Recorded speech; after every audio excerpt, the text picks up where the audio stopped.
EmMajority Report with Sam Seder. The destiny of America is always safer in the hands of the people than in the conference rooms of any elite. Sam Seder. They are unanimous in their hate for me, and I welcome their hatred. We must guard against the acquisition of unwarranted influence, whether sought or unsought, by the military-industrial complex. EmMajority Report with Sam Seder.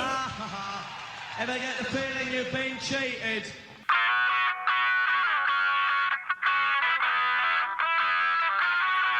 It is Thursday, November 2nd, 2023. My name is Emma Vigeland, in for Sam Seder, and this is the 5-time award-winning Majority Report.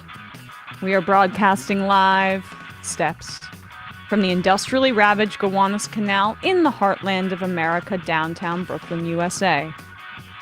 On the program today, Blair LM Kelley, author of Black Folk, The Roots of the Black Working Class. Also on the show today, after being confronted by a pro-peace rabbi in Minneapolis, Biden calls for a pause in Gaza. Not a ceasefire, but a marked shift in tone. And the number 2 Democrat in the Senate, Dick Durbin, says the word ceasefire this morning on cable news. It's beginning to grow, folks. Don't let up. This comes as the death toll crosses 9,000 in Gaza and ground troops approach Gaza City.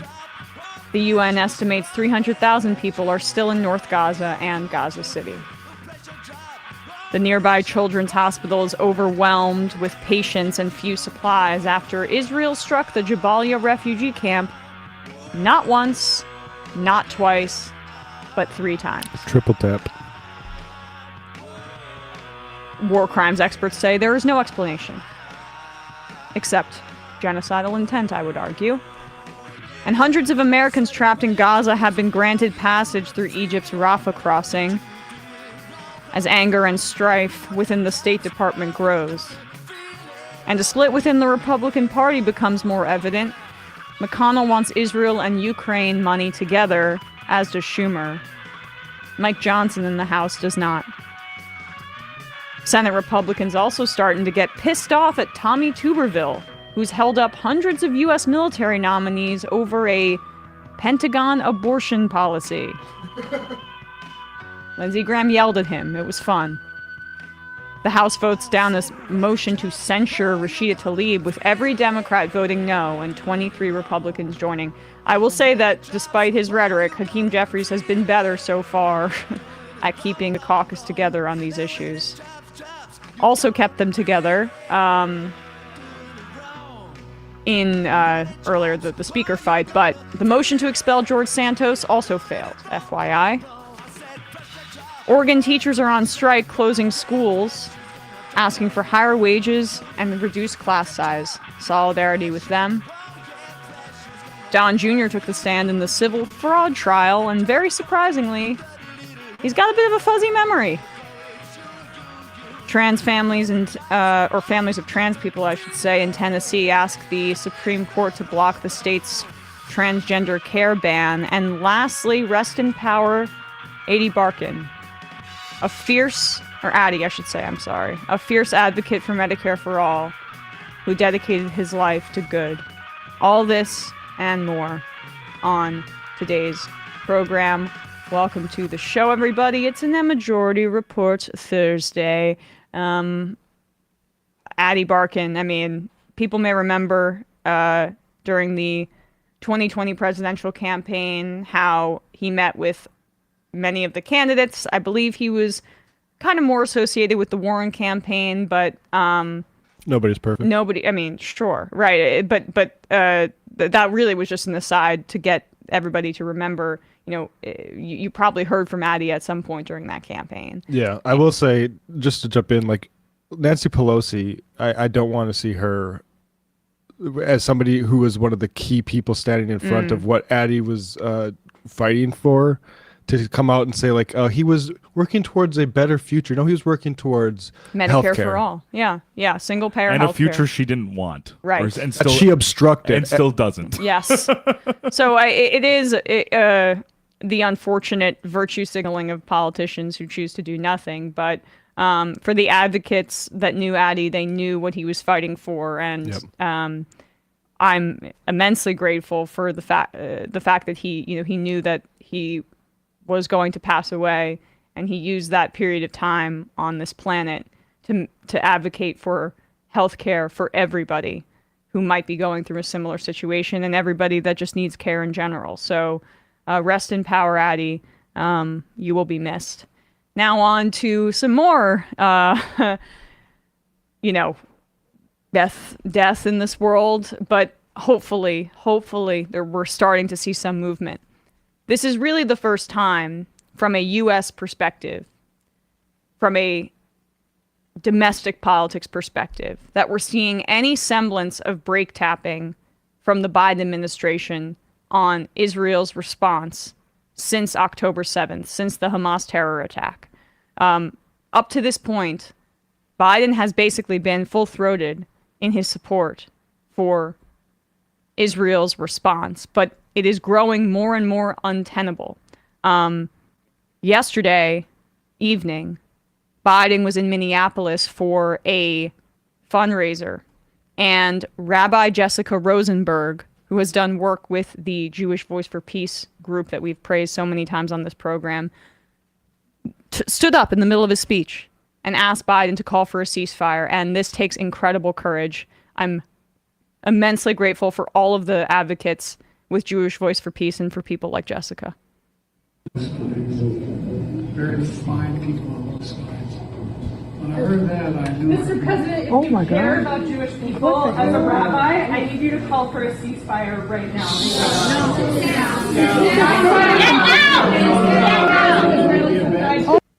A ceasefire and met with boos. I mean, who knows if that's booing, how dare you interrupt our esteemed president? Yes. Or if it's necessary, or if the people in that room are really that repugnant. It's hard for me to say.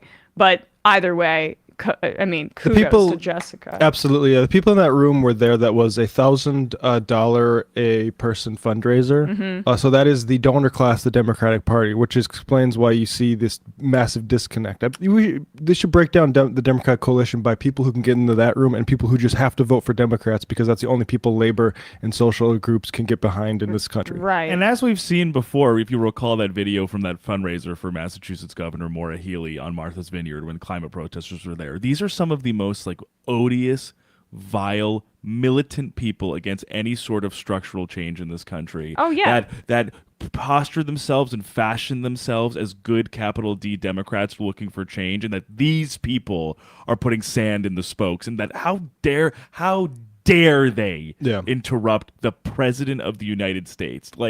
They're for them beyond any sort of repudiation I could possibly express. For them, their association with the Democratic Party is essentially a pin that says I am a decent person, and I can go to a cocktail party and say I'm against racism as I propagate the mass dehumanization of Palestinian people, and seem to think that is in some way in keeping with leftist values in any fashion. Go ahead, Matt. Well, this is a Jewish Voice for Peace. For people who don't know where they stand, because I think a lot of people are smearing that organization, and a lot of people are joining it because it's fundamentally righteous. But Jewish Voice for Peace is guided by a vision of justice, equality, freedom for all people. We unequivocally oppose Zionism because it is counter to those ideals. Through study and action, through deep relationship with Palestinians fighting for their own liberation, and through our own understanding of Jewish safety and self-determination, we have come to see that Zionism was a false and failed answer to the desperately real question many of our ancestors face of how to protect Jewish lives from murderous anti-Semitism in Europe. While it had many strains historically, the Zionism that took hold and stands today as a settler colonial movement establishing an apartheid state where Jews have more rights than others. Our history teaches us how dangerous this can be. Those people are need all the support. 100% accurate. And I mean, this gets lost a little bit as we're counting the bodies in Gaza, and we're up to over 9,000 dead, and that's certainly an undercount, by the way. And those remaining alive are getting hungrier and thirstier as the minutes tick by. 97% of the population there don't have clean water at this point. Babies drinking brackish water. But I mean, another point that can be made there is, what does this do to the security of Israelis? I mean, there are 9 million Israelis, a country of 9 million people.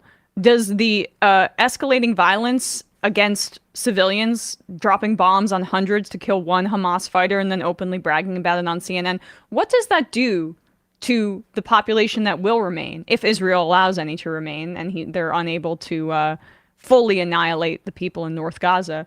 What do you think their reaction is going to be? Do you think that they will just get broken into submission? Or do you think that they will harbor incredible anger and rage towards their neighbors that indiscriminately bombed and killed maybe 3 of their children for or something like that? This is what the cycle of violence does. It just creates more insecurity for everybody involved. And the fact is that Israel has much more power, many more resources to continue killing indiscriminately with no clear end in sight.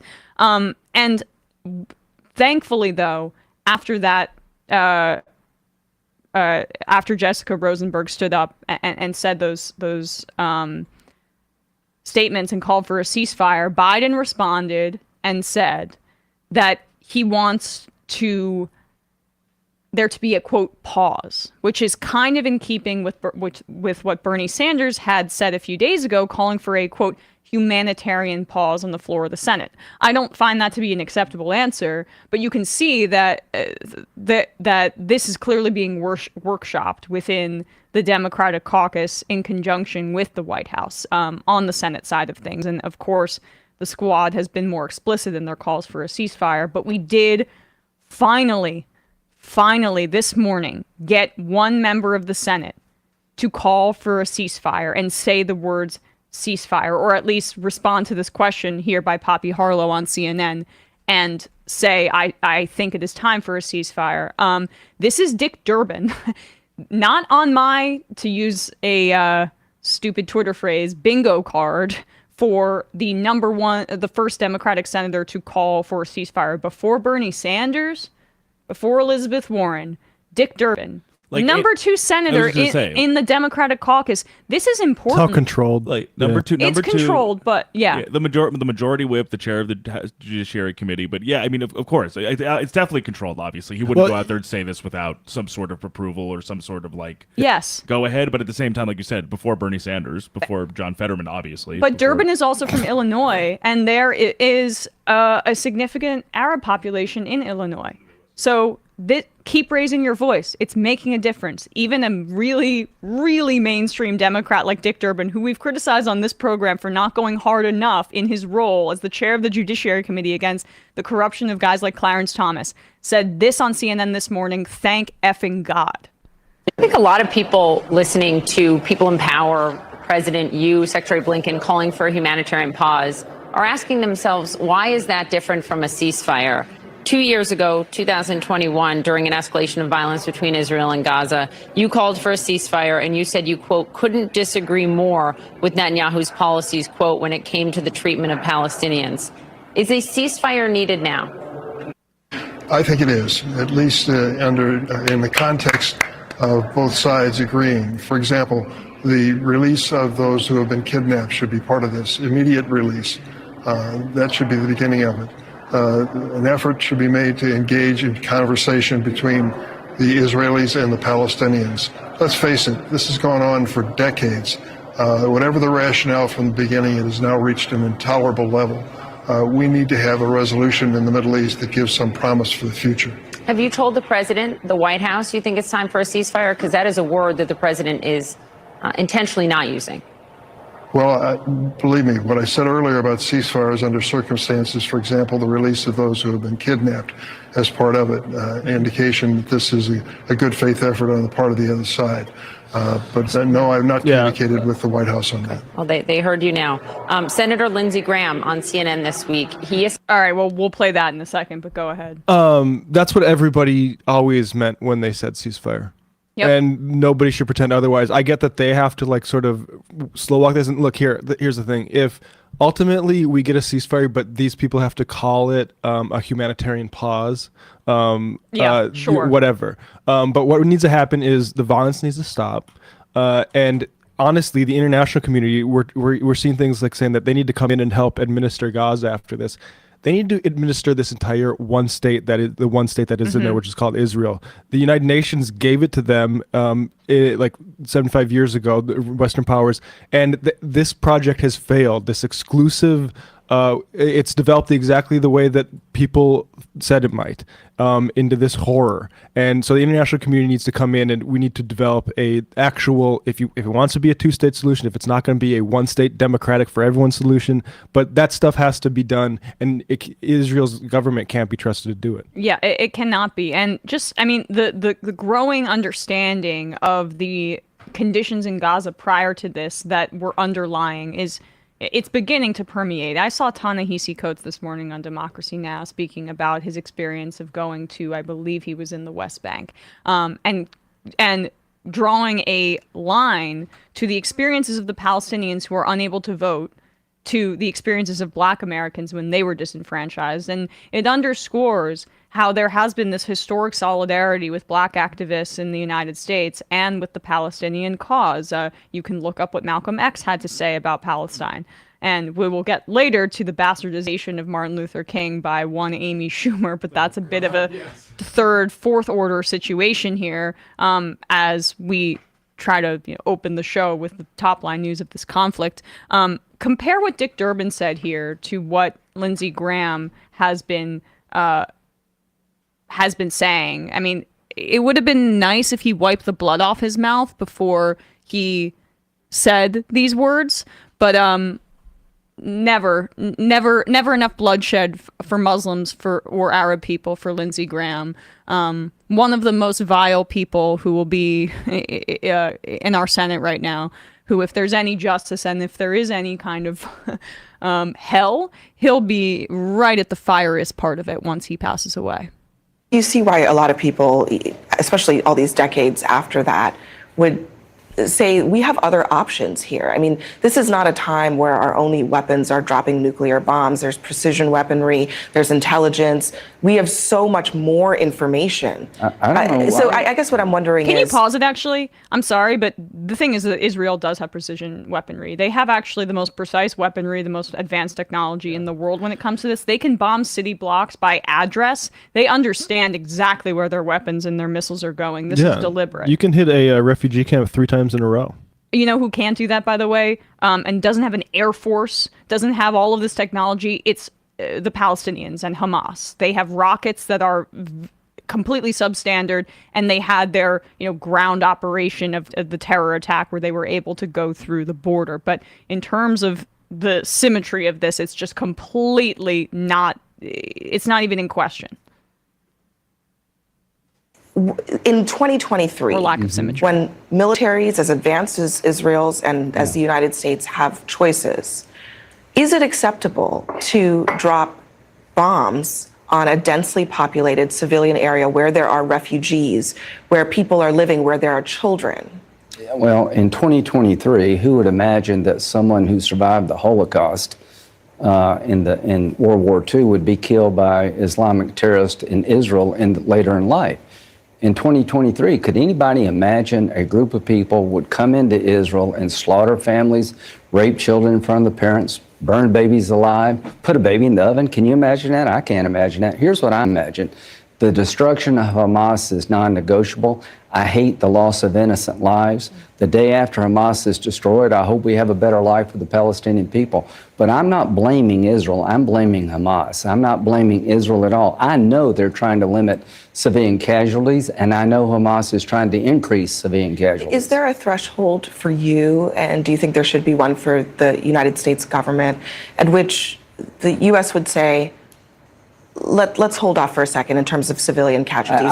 Is there a point at which you would start to question? No, if somebody asked us after World War II, is there a limit what you would do to make sure that Japan and Germany don't conquer the world? Is there any limit what Israel should do to the people who are trying to slaughter the Jews? The answer is no. There is no limit, but here's what you need to do. Be smart.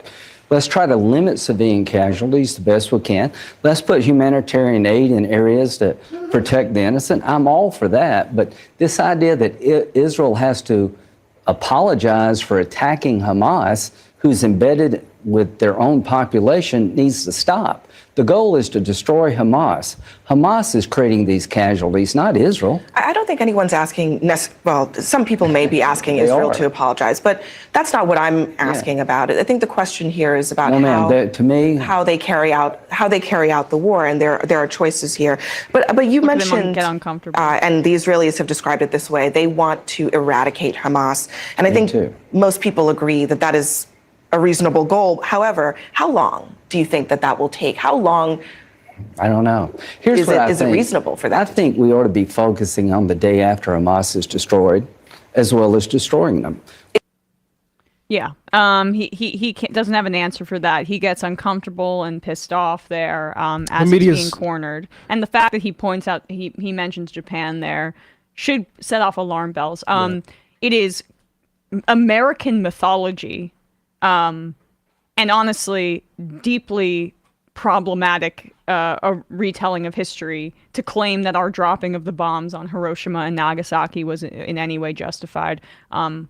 The war was very much close to one at that point. There was some dissension within Japan on their surrender and the conditions of it, but the United States essentially decided that they wanted to be the ones who made the choice, who had their finger on the trigger, and dropped the bombs when it didn't necessarily need to happen in order to teach the Japanese government a lesson there.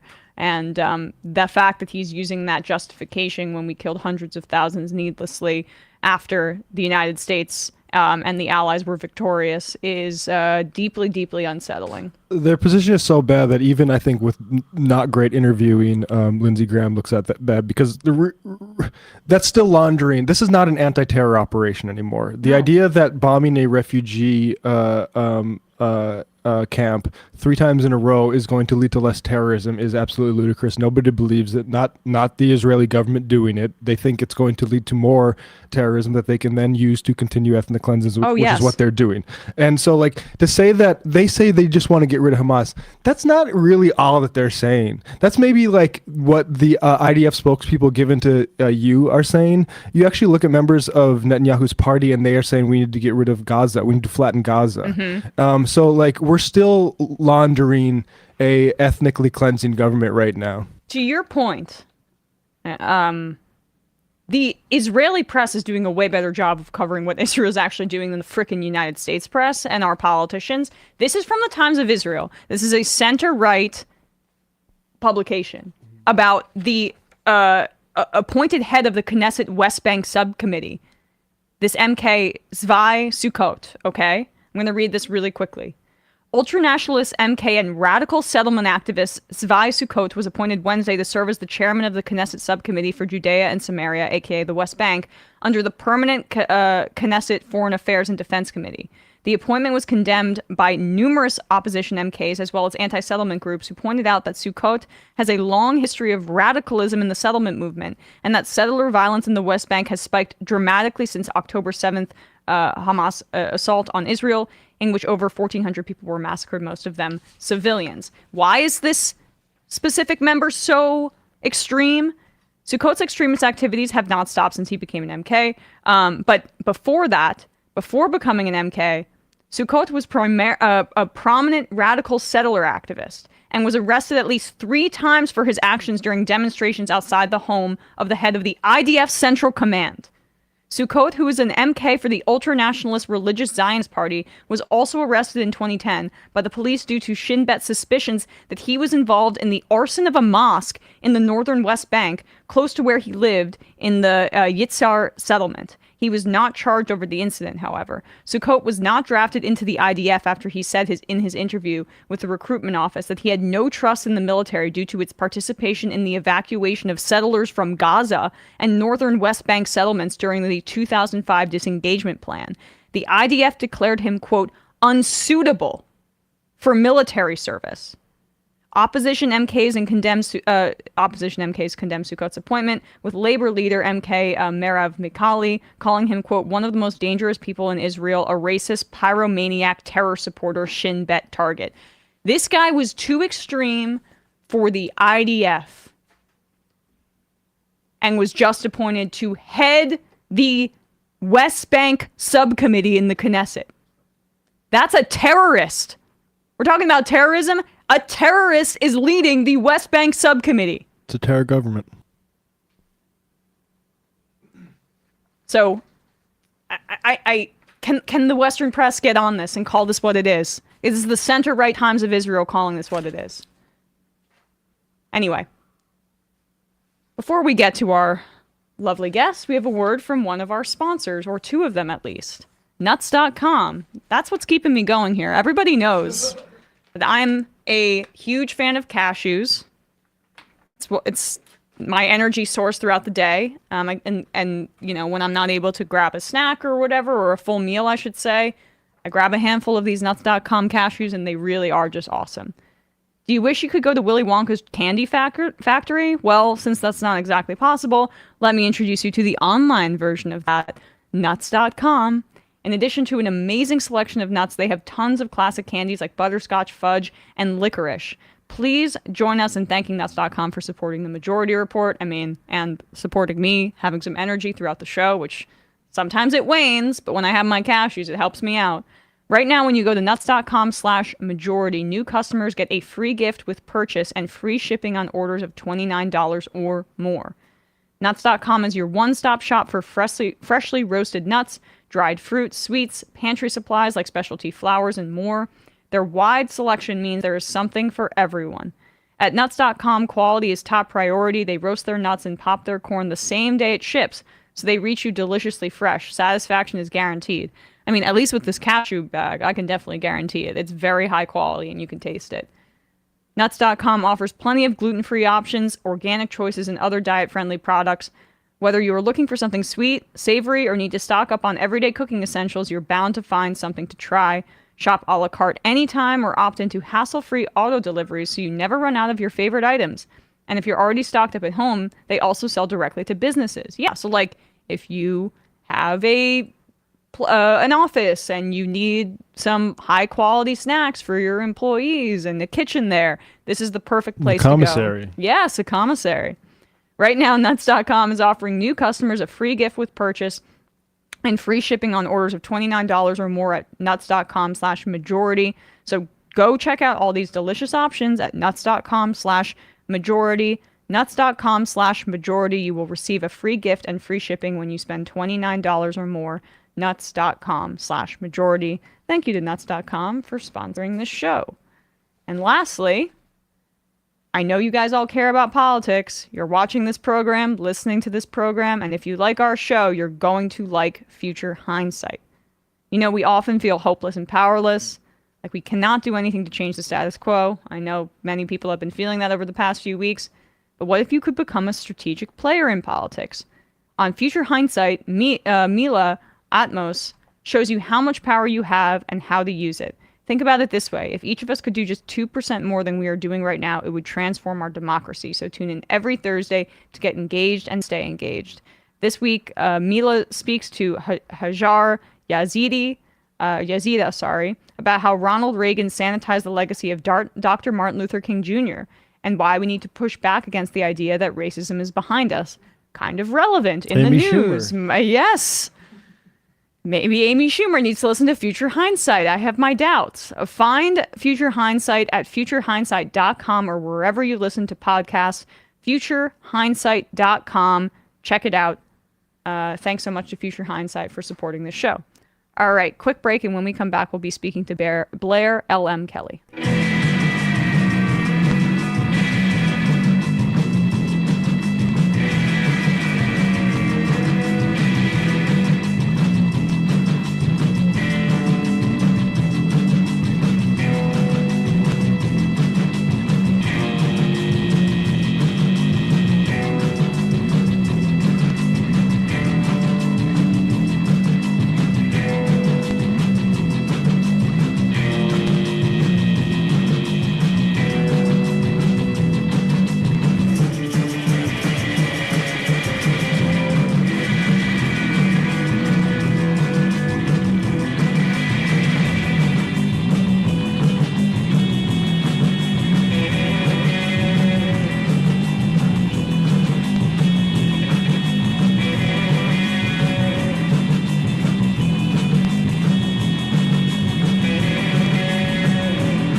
We are back, and we are joined now by Blair LM Kelley, historian, and Joel R. Williamson, distinguished professor of Southern Studies at UNC Chapel Hill, author of Black Folk, The Roots of the Black Working Class.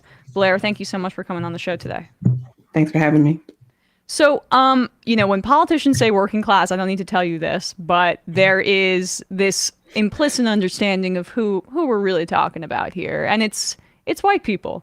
And, that doesn't really make any sense when you start to unpack it. I guess to start here, putting the question simply, how did that mythology come to be?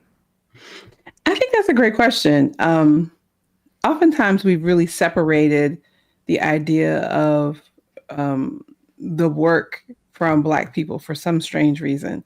I think in part because it makes us think back to slavery. It makes us think back to times that are uncomfortable. And oftentimes when people are invoking the working class, they're doing so for political purposes, right? It's election time. They want to appear to be representative of the people themselves. They're going to some Midwest diner and talking to the folks who are getting their eggs over easy and, checking in at that time. They're not really creating a conversation about the real working class in this country, which is diverse, in which Black people are heavily represented, people of color are heavily represented. And for Black people, there's an interesting and rich and unique history there. Yeah, I mean, and you write about that, obviously, in your book, and open up the book with a story about your own family and your origins, if you don't mind telling our audience a bit about that. Yeah, I'd start the whole book with the story of my great-grandfather, Solicitor Duncan. He was a sharecropper in a place called Comer, Georgia, and he had to flee after being told, harvesting a whole year's worth of cotton, that he owed money at the end of the year. He was being cheated out of the value of his labor, and his family was, really had no choice but to leave. And oftentimes when we think about the working class, we're not thinking about agricultural work. We're thinking about factories and, folks who build things and put things together. But for Black people, the beginnings of their understanding of who they are as workers starts in oftentimes in those fields. And what they suffered and also what they had, the talent, the skill, the foresight that they had, is also there in those spaces. Yeah, and it's also something you write about that I think is so key to understanding here is that the work in and of itself, the actions of work, the active nature of it gets erased seemingly when talking about Black people. It's more just when white people are poor, they're working class. When Black people are poor, they're just poor. And it's like erasing the notion that they are also still working while in poverty. I mean, that it's, you can see how many tropes kind of branch off of that and still exist to this day. Absolutely. I think it strangely ties back to this notion of the lazy enslaved person. The most bizarre trope, I think, in our culture, because imagine being able to be lazy when you are forced to labor for other people. And so, the idea of the welfare queen and this disassociation that we have for Black people and hard work.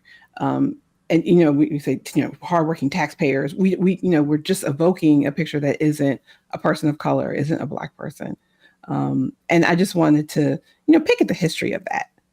Yes, and you do it over basically 200 years tracking this. But I actually wanted to ask you to flesh out that taxpayer notion too, because that plays very much into what you're talking about, which is just that if you're a worker, you're also contributing to society, and the white working class contributes to society. But Black people, they're not participating in our tax. They don't, in the mythology of it, or the racist tropes, that they don't earn the benefits that they have because they're not contributing, I guess, to taxes in the same way. Where does that go back to?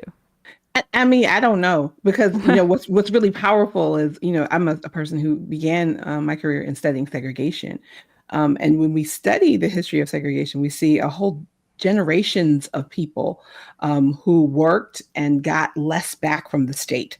They got less schools, they got less public services, they got less roads, they got less everything possible, but they weren't taxed at some colored Negro rate.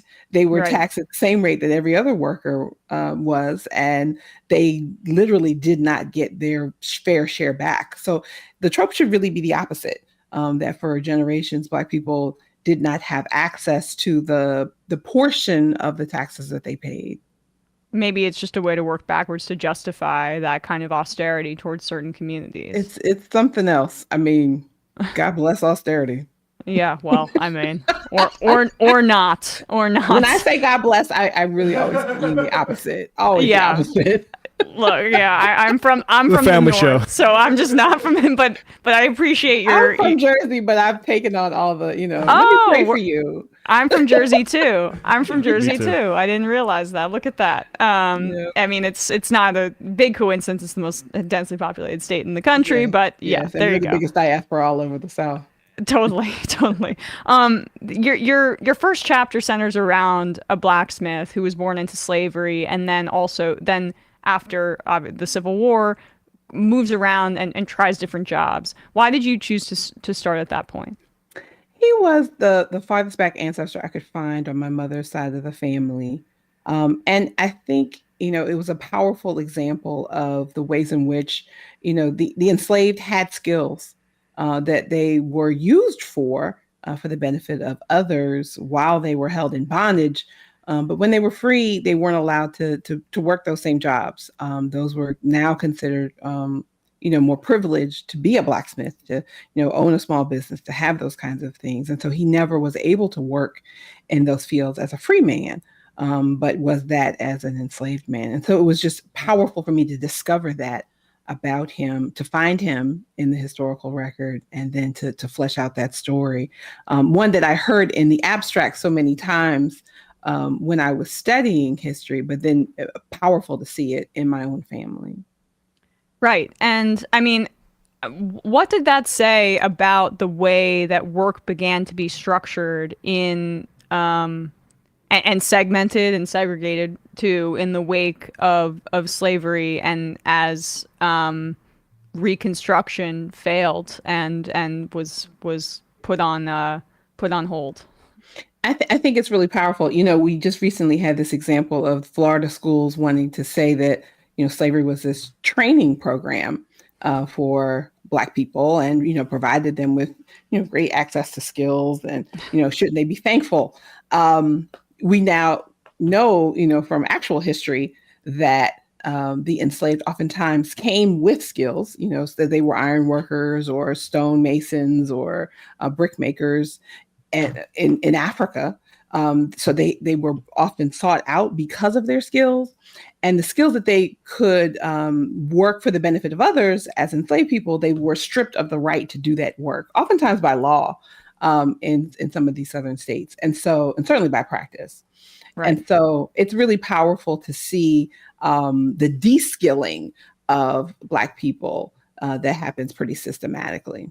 Yeah, that was the DeSantis controversy down in Florida, and it's just it's God completely bless him too. Right. Gosh, you're so much nicer than I am. It is clearly ahistorical given the context that you say, because there were different prices put on human beings based on the skills that they brought over when they were taken against their will from the continent of Africa. I mean, and in your research on this, did you see how some of those skills were passed down and were a part of like the understanding for many of the Black working class? Absolutely. I think, we can see in slavery that people are, as you said, being purchased because of their skills. They're highlighted because of their skills. And then they don't have the right to it over time. But when we look back, I also really wanted to complicate the notion of skill when it comes to labor. Most of us, think of skilled trades, we've been taught in history classes, like a carpenter or a brick maker or something like that. Those people are skilled and other workers are unskilled. But I write about laundresses, for example. They made soap, they boiled water, they could wring the water out of things and press things with just actual pieces of iron, and not burn up all the clothes and have them looking horrible. They were clean, they were folded, they were ready for the week under their skill. And they're considered unskilled labor. But I mean, I dare most of us to try and go do those things right now successfully without taking a better part of a month to figure all those things out. It's also dangerous work. I mean, and extremely dangerous work. And they knew what they were doing, and they passed those skills down over time. And so I love to complicate this notion of skilled work. During the pandemic, I was watching the farm workers reels about them harvesting vegetables, and you could see them grabbing a bunch of vegetables and packaging them up the way we get them in the supermarket before you could even really see what they were doing.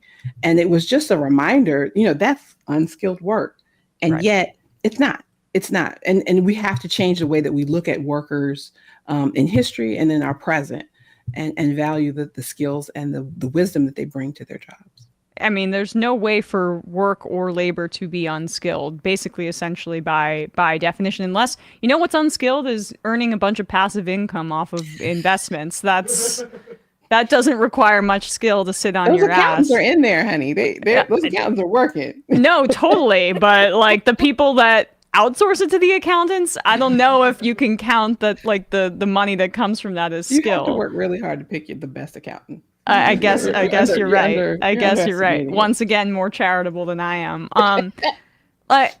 You mentioned the pandemic. I know I'm skipping way, way, way into the future, but people can read your wonderful book to get the kind of the timeline and the history that you trace this through. But just to bring it to kind of our current context, these fault lines were really evident, I think, in the pandemic, and who was deemed essentially as sacrificial to continue their labor to keep our capitalist structure afloat in the midst of this major shock. And I'll never forget hearing, what was it, Ken Paxton, the attorney general in Texas. Was he the attorney general? I forget. Essentially saying that grandmas should be sacrificing themselves for the good of their children and keeping work going, even when we had only been shut down for a few weeks at that point. But the people that it was Dan Patrick. Sorry, Lieutenant Governor, not the Attorney General. My apologies. But from Texas at that point, that was really a real drive, and the people that were on the front lines of that were often the Black working class. How central was that period to your the impulse for you to write this book? Yeah, I was writing during the pandemic, and so many essential workers were Black workers. Black workers are overrepresented in the ranks of essential workers by about double the population. They were not able to figure out what was going on. They couldn't shelter in place. They just kept working. So many of the women that I am at church with are CNAs. They work in hospitals. They were, food prep. They were postal workers. They didn't have any time away. They just kept working. There was no break for them, even as we didn't even understand exactly what we were facing.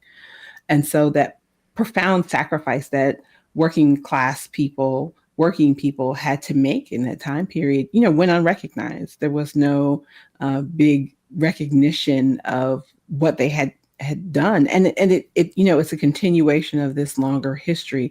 The unequal burden borne by working people in this country just continues to be unrecognized. And so for me, writing this book at that time was just such a reminder that it's past time for us to recognize what working people do.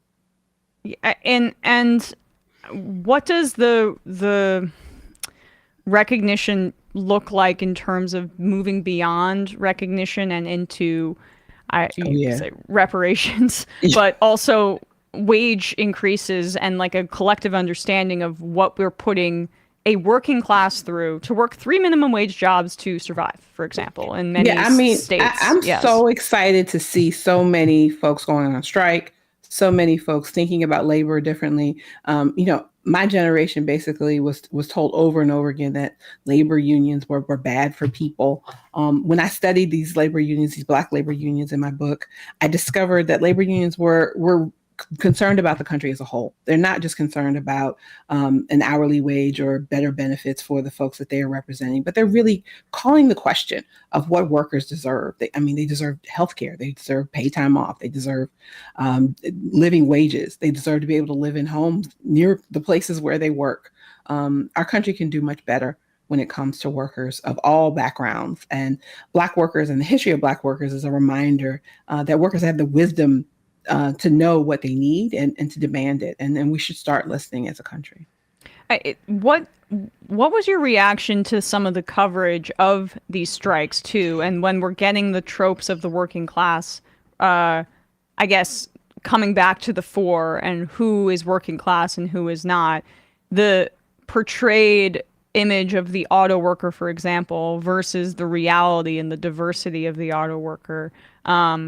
And the solidarity shown, honestly, cross-racially in these massive strikes, which is inspiring and bridging many of the divides, I would say, that you talk about.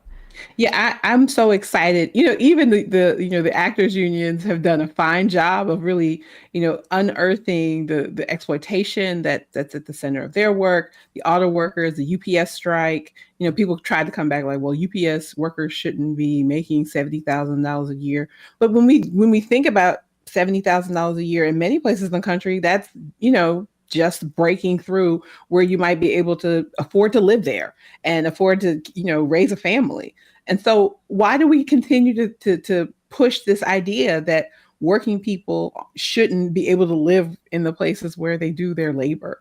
We owe everyone so much more. And so I'm glad to see that all these union conversations have really been forcing us to think again about what workers are doing, and they're breaking the silence and I think the stereotypes about organized labor that have been pushed by folks who don't want to see it.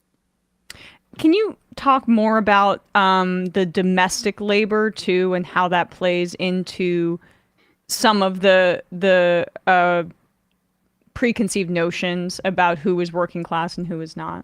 What was powerful to me was to see that the domestic workers, folks who clean people's houses, watch their kids, cook in their homes, it was a burst of those women, Black women who were doing that labor in the mid 20th century. I like to say Rosie the Riveter had a maid. So often we were thinking about the white women who were able to get federal jobs in the Second World War. Black women were, for the most part, and there were exceptions, but for the most part, not able to get access to those jobs without protest and without years of rallying to get access. And so the jobs that they got were in white households in that time period that were unprotected by the same federal jobs recognitions that everyone else had. And they continue to be unprotected by federal legislation. And we're still fighting to make sure that domestic workers have these right to organize, can be covered by the same basic things like an 8-hour workday and breaks and time off that everyone else can benefit from. This cutout that was, created by segregationists more than 100 years ago can't still stand. I mean, it's really profound to think about it. But, we have to do better. We have to continue to call the question of, what does this labor look like and how essential is it? And it's not something we can outsource. It's not something robots can do. The care of our elders, the care of our homes, the care of our children is valuable work. And why aren't we paying a living wage? It is incredibly important to point that out. I mean, given the fact that Gavin Newsom, a few weeks ago, 2 months ago or so, vetoed expanded workplace protections for domestic workers in California. Like, this is a problem that crosses party lines. And some of the things that you talk about, what domestic workers have had to go through with that little, the threadbare or non-existent protection from the government is like wage theft is a guarantee, but there's also the opportunity, and there were instances of sexual assault that just recreate the conditions of slavery or continue them. Absolutely. The profound ways in which it was an understood danger that Black women faced of sexual assault, particularly in times of economic crisis. There was something called the Bronx slave market that my favorite civil rights activist Ella Baker wrote about in the 1930s during the midst of the Depression, where Black women workers would line up on streets and get picked up for day labor. And then taken, and then oftentimes not paid, or given some old clothes or old shoes or food as pay instead of money that they had negotiated for, or were simply assaulted by the people who picked them up. And again, what's profound is that we can still see open markets. If you go to a Home Depot in many states in the morning, you'll see people who are waiting for work, who are unprotected, who are vulnerable to attack, to wage theft, to any number of things. And those conditions that Black women faced then are still being faced by workers today. We've spoken about that on this program, how really the Republicans don't actually want to stop illegal immigration, as they say, right? Because they do want a permanent underclass of workers that they can exploit. And absolutely. I'm curious if you see parallels to the modern day a little bit with many undocumented people based on your research and your scholarship. Yes. The vulnerability that Black workers have faced and continue to face are amplified for people who don't have documentation to work in this country. They are suffering from all those vulnerabilities that you could imagine because of their status. And it's really profound that we don't have a means by which to protect workers. And it suppresses everybody's wages. It makes those workers vulnerable. We need all the people who are laboring in this country to labor. Our country doesn't function without it. And so we need to find a way to make a gateway for workers to have documentation and status in this country in a way that's fair and open and available to the folks who we really still depend on. Lastly, before I let you go, Blair, you also touch on the myth of the Trump working class voter, and there were working class people that voted for Trump, for sure. Sure, absolutely. But we saw this on January 6th, where some of the most frustrating dialogue afterwards was these are, people with lots of class resentment and working class people storming the Capitol, and you look up who they were, and they own they got hotel rooms in D.C. Yeah, they own a pool business in Missouri. Yeah, you know how expensive it is to get a hotel room near the Capitol. Yeah, that's hilarious. They paid for flights to come to DC to do an insurrection, and you look up and they own a restaurant in. Yeah. Bosses love to let employees do that. Right. We need vacation. You need vacation time, right? My gosh. The middle class that's full of resentment, is really the bigger part of that phenomenon. And so it was, it tickles me that, most working people couldn't afford to really take on all those challenges of the logistics of the Capitol on that day.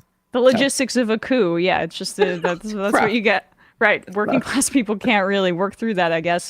But I guess even more than January 6th, just if you could expand on the mythology around the Trump voter and the white working class. Yeah, I think, that as we said, the average Trump voter is a non-college educated middle class person. And, the mythology that this is really about the pain of the working class. The majority of the working class in this country is diverse and could be benefited by the things that we're all workers of all backgrounds need. Everybody needs a higher living wage. Everybody needs protections. Everyone needs decent health care that they can access. Everyone needs assistance with housing. This is not a racialized problem. I'm writing about Black Black people and the ways in which they have navigated this world. But the things that those workers need benefit every worker in this country. And so, if we can get past the danger of the mythology around race and the notion of this zero-sum game that we keep staying stuck in, the country as a whole could do so much better. Well, Blair LM Kelley, historian, Joel R. Williamson, Distinguished Professor of Southern Studies at UNC Chapel Hill, author of Black Folk, The Roots of the Black Working Class. Thank you so much for coming on today and discussing this with us. We will put a link to your book in the description wherever you're watching or listening to this and at majority.fm. Thank you, Blair, for your time today. Thanks so much for having me. Yeah, it was great. All right. With that, I'm going to wrap up the first hour of this program. Head into the fun half. We hear sirens outside. Is it the NYPD working with the FBI raiding a donor associated with Eric Adams? That appears to be the breaking news right now. Oh, wow. Yeah, I'm not exactly sure. Bradley, you're going to need to find more. The raid of the home of Brianna Suggs, a consultant with close ties to the mayor, came as Mr. Adams canceled a series of meetings in Washington, D.C. on Thursday, per the New York Times. Lock him up.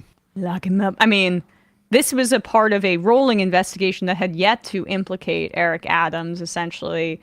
People close to him working with wealthy real estate developers for cushy deals on an apartment. One of the associates of Eric Adams. He had been, I think, monitored, I guess, or at least his conversations, and the law enforcement was very careful in saying that he was not implicated, but it seemed like there was a ton of smoke. Now there's more smoke here. Brooklyn home of his chief fundraiser, Brianna Suggs, a lobbyist who's deeply intertwined with efforts to advance the mayor's agenda, according to Jeff C. Mays. In the past 2 years, Mr. Adams' re-election campaign has paid Ms. Suggs nearly $100,000 for fundraising and campaign consulting services via her company, Suggs Solutions, according to city records. I mean, the dude was comically, kind of corrupt before this, and it was even a question of where he lived because he had so many weird workarounds on that front. But well, I have it on good authority that when he was Brooklyn Borough president, he would literally sleep in his office. Oh well, at Brooklyn Borough Hall. But then when had an air mattress. At Borough Hall, right, not too far from here. Mm-hmm. Interesting. All right, Matt, what's happening on Left Reckoning? Left Reckoning, we had Malika Jabali on to talk about her book, It's Not You, It's Capitalism, and also Dave and I told some scary stories. Patreon.com/Left Reckoning, you get access to that. And on ESVN today, we will probably be breaking down the Harden trade, but also a very shocking and spooky Halloween for Josh McDaniels, and then we will be giving, and also the World Series. Congrats to the Texas Rangers. And we'll be giving our picks against the spread, youtube.com/ESVN show at 4 p.m. today. Oh, also, we are, sorry for stepping on the end of your ESPN, that was it. But 600 YouTube subscribers short of 30,000 for Left Reckoning. So go over there, folks, and to help us get there. Yes, definitely do that. Still waiting on Brandon and Binder. But we will have them in the fun half, most likely. Check out Doom, check out Scam Economy, Leftist Mafia Thursday nights. And for Brandon, check out his show, The Discourse. All right, folks, the number is 646-257-3920. See you in the fun half. You are in for it. All right, folks, 646-257-3920. See you in the fun half. Oh, no. Are you ready?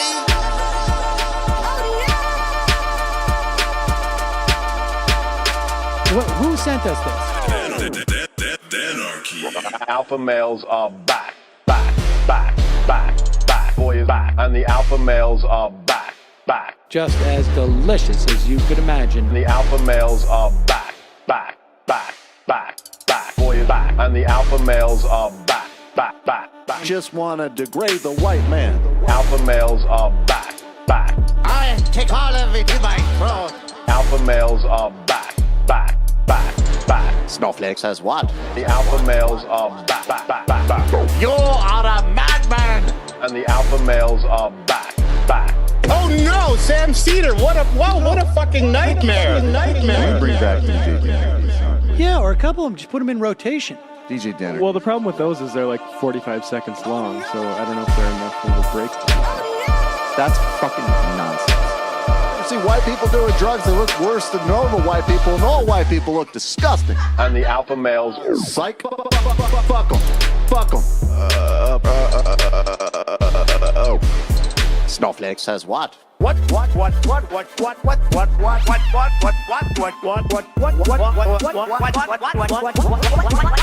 says what? A hell of a lot of bank. A hell of a lot of bank. A hell of a lot of bank. Okay, I'm making stupid money. Hell of a lot of bank. A hell of a lot of bank. All lives matter. Have you tried doing an impression on a college campus? I think that there's no reason why reasonable people across the divide can't all agree with this. Psych. And the alpha males are back. And the Africans are black African. And the alpha males are black. And the Africans are back. When you see Donald Trump out there, doesn't a little part of you think that America deserves to be taken over by jihadists? Keep it at 100. Can't knock the hustle. Come on, fuck them. Things I do for the bigger game plan. By the way, it's my birthday. Happy birthday to me, Jew boy. I have a thought experiment for you. And the alpha males are back. Africans are black. Alpha males are black. Africans are back. Come on. Come on. Someone needs to pay the price for blasphemy around here. I am a total pussy.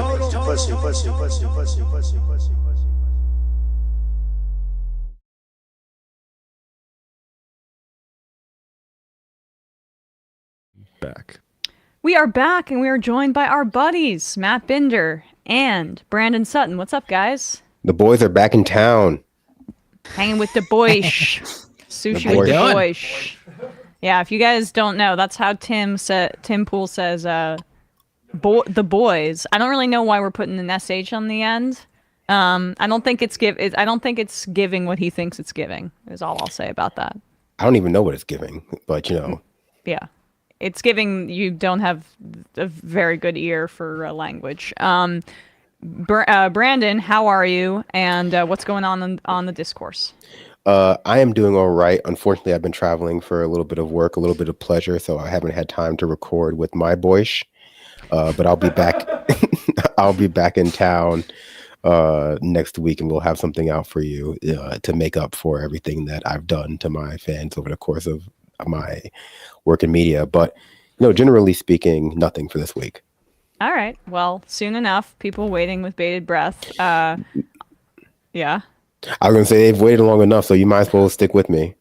Binder, on the other hand, content machine over here. What's going on in your 3 different shows, putting us all to shame? Not the week to say that. It was Halloween on Tuesday. My kids obviously need to come first. They needed to go trick or treating.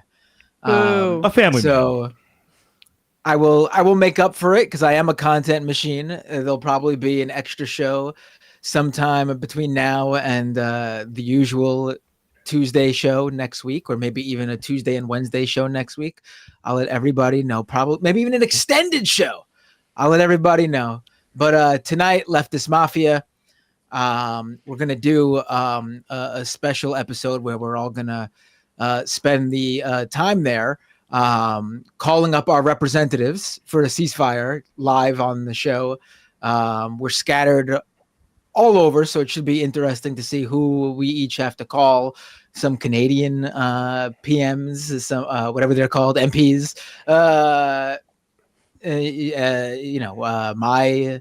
I'm in New York, so I'll be calling my representatives. And so, yeah, that's tonight. Leftist Mafia. You could check it out at youtube.com/MattBinder. Call Eric Adams and demand he stop traveling to Israel. Yeah. Well, I don't think I'm calling Eric Adams. He has no. His calling for a ceasefire would be a moot. Who cares what Eric Adams? He's got Eric his Adams hands doesn't full. even. Eric Adams isn't even viewed by New Yorkers in the 5 boroughs as the leader of New York City. So I mean, Yeah, well, you may have missed this breaking news. Maybe that's why Brandon brought it up, that his top donor is having their home raided by the FBI right now. Oh, really? Or Is he? bundler, I should say. Woman. I- How dare you? I did not know that, but considering it's Eric Adams, there's always a chance that something like that is happening to him. He's like Yes. he's like a supervillain. He really is. If Eric Adams hangs out somewhere for at least maybe 2 to 3 times, it is inevitable that that person who owns the establishment will be brought up in some sort of FBI probe. Yeah, he really is. That like He just has like corruption fairy dust emanating from him. it's Yeah. contagious. Like an aura. I just want to get right into this because I've been champing at the bit to talk about this story. Look, folks, it's been a tough month, honestly, in news. And there are very few bright spots that we can point to. But this is one thing that may give people who are feeling a bit hopeless a bit of joy. And that is that Amy Schumer got dragged by Martin Luther King Jr.'s daughter on Twitter in a way that, honestly, if I were her, I would retire from public life and change my name if this ever happened to me. I doubt that that will be the case for her since she seems keen on centering herself in every situation. But Amy Schumer, the comedian, posted this clip of Martin Luther King Jr. speaking about anti-Semitism on, and she posted it on her social media accounts. We'll watch this clip. But she's basically, within the context of what she's been posting, she's applying this to just Israel here. And it's another example of white people bastardizing the memory of Martin Luther King Jr. and exploiting it, not letting him rest, and not even living on with the values that he imbued in our society, to provide their claims with some sort of like artificial morality that does not exist. And King's daughter had something to say about this. But first, this is the clip that Schumer posted. Must see that Israel must exist and has a right to exist and is one of the great outposts of democracy in the world. My Jewish brothers and sisters said to me amid anti-Semitism anywhere, we don't need your support. We have enough Jewish power to deal with this problem ourselves. I would still take a stand against anti-Semitism because it's wrong, it's unjust, and it's evil. If my Catholic brothers and sisters said to me, amid bigotry toward Catholics, we don't need your support in this because we have enough Catholic power to deal with it, I would still take a stand against bigotry toward Catholics because it is wrong, it is evil, and it is unjust. Must see. So, I mean, that taken in a vacuum. And also bomb them. Yeah, right. The terrorists, human shields. With the way Taking it deepfakes are back. going, Go with the way ahead, deepfakes are Brandon. going, they'll be making those soon. They'll be making Oh, exactly, yeah. they'll be I'm making sure. Yeah, famously, Parent to the religion. It's the motherload of bad ideas. MLK was anti-war, except when Hamas was using human shields, and then it's just kill them all. That's what his legacy was. Just, I mean, Martin Luther King speaking about anti-Semitism and saying it's horrible is very much in keeping with the values that he promulgated. Mm-hmm. We are also against anti-Semitism. What Amy Schumer's not telling you that at one point Martin Luther King, he was supposed to go to Israel and he canceled his trip there because of, I think it was the 6 Days War. We can look that up at some point, but it was, yes, 6 Days War, Haaretz. It was canceled due to it. So the history of this. First of all, it's much clearer since MLK was Yes. killed. Yes. In 1968. Yeah. Not that it wasn't, I think a lot of people weren't saying these sorts of things, but like, when you have Ilan Papian talks about the new Israeli historians that basically like showed the documents and said, yeah, this is ethnic cleansing. And even the government of Israel was aware of this. That was in the 80s. Right. So I like the idea that MLK would have the exact same analysis of and say like Israel's democracy if he were still alive. I don't think so. Well, I mean, it was the 1967 borders. Israel had just begun to go beyond those, right, at the period of his assassination. So it's just not applicable to this current context. And this is what Martin Luther King's daughter, who is still alive, had to say. Amy, certainly my father was against anti-Semitism, as am I. He also believed militarism along with racism and poverty to be among the interconnected triple evils. I am certain he would call for Israel's bombing of Palestinians to cease, for hostages to be released, and for us to work for true peace, which includes justice. He said justice is best, or at its best, is love, correcting everything that stands against love. We have much to correct. Here's a clip of my father talking about withdrawing from the Vietnam War and moral power. And do you want to play this? Honestly? Yeah, let's just play it. I mean, let's honor Bernice King's wishes here and actually portray what King was about. The thing that the war in Vietnam could be stopped now without harm to this country? Well, there are two ways to deal with it. One is a unilateral withdrawal. I don't oppose that because I feel that this is a possibility. After all, France withdrew unilaterally from Algeria, withdrew without a military victory. And this did not lessen France's prestige or influence in the world. If anything, it increased its prestige in the world. France is not the power that this country is. Well, I think that's an even greater reason why we should restrain our power. There's always the danger that any nation will abuse its power. And I think our power must be much more than military power. We don't need to prove to the world or anybody our military power. I think we've got to prove our moral power. Do you feel that this nation has abused, as you say, their power?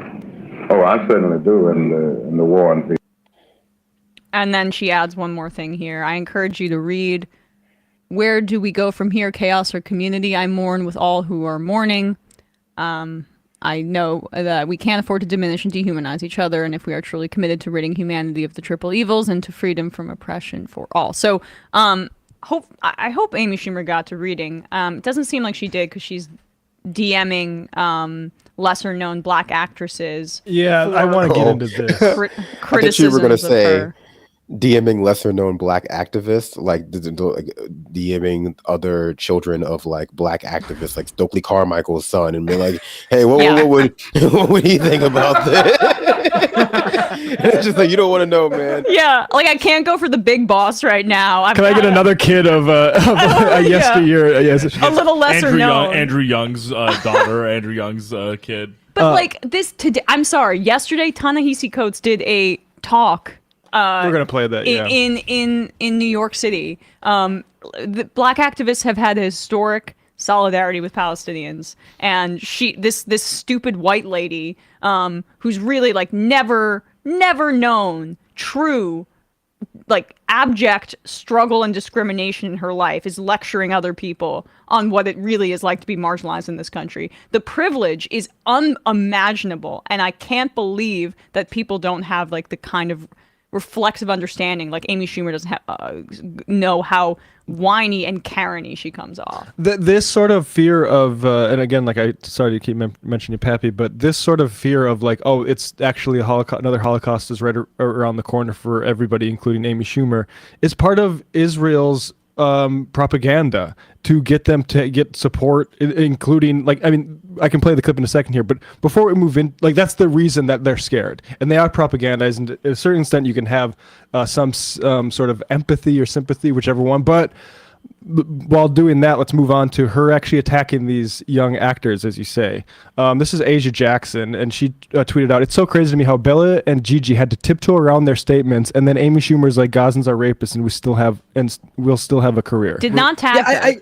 I just referring to wanna, Bella and Gigi Hadid. I just want to add here, Palestinian like models. when you brought up that, because I was going to bring that up, not that specific tweet, but the things that Amy Schumer was posting. Like, I think people need to understand it wasn't just like her, like, being a Karen and saying, trying to use, as ridiculous as it is, trying to use MLK's words to back like her feelings that she personally here in the United States of America as a wealthy comedian is under attack. She specifically posted things that were extremely bigoted and racist. And I think fear mongering is the wrong word. I think hate mongering is more, because literally what that actress, what was her name? Asia Jackson. She's not like embellishing here. Amy Schumer literally, I don't know if you guys can pull up the post, literally posted a comic. It's like a drawn comic to her 4 point whatever million Instagram followers she has, that literally showed depictions of Palestinians holding up signs that said like, depictions of either leftists or Palestinians. Pull up the picture, but Yeah, it basically did say Gazans rape women, things like that. Look at these things. The largest one: Gazans rape Jewish girls only in self-defense. Not even as as Even ridiculous Hamas. as it would be, still not Hamas even though, as ridiculous as that would have been too, to just put that on a sign as if that's what activists and protesters are doing. Not even Hamas, Gazans. And then that's not all she did. After she took that down, going, I'm just letting my emotions get ahead to me. It's a tough time for me. Here's this. Instead, she then posts a news headline from some like right-wing site or something like that. But the headline reads, how much money Arab organizations donate to universities as her way of trying to explain, there must be some nefarious money behind all this Palestinian No, she went support from of campus. Hamas to Gazans to just all Arabs within the span of a few weeks of who she's going Precisely. after. Just to understand the deep racism here. I know, I think we should really like hit home here. This isn't like Good point, even Bender. like a Karen situation here. Yeah. This is like old school, straight up like Nazi status, right wing bigotry, like white supremacist right wing bigotry. This is like far right wing stuff, like the stuff you would see like hooded KKK people. David Duke would share this type of stuff.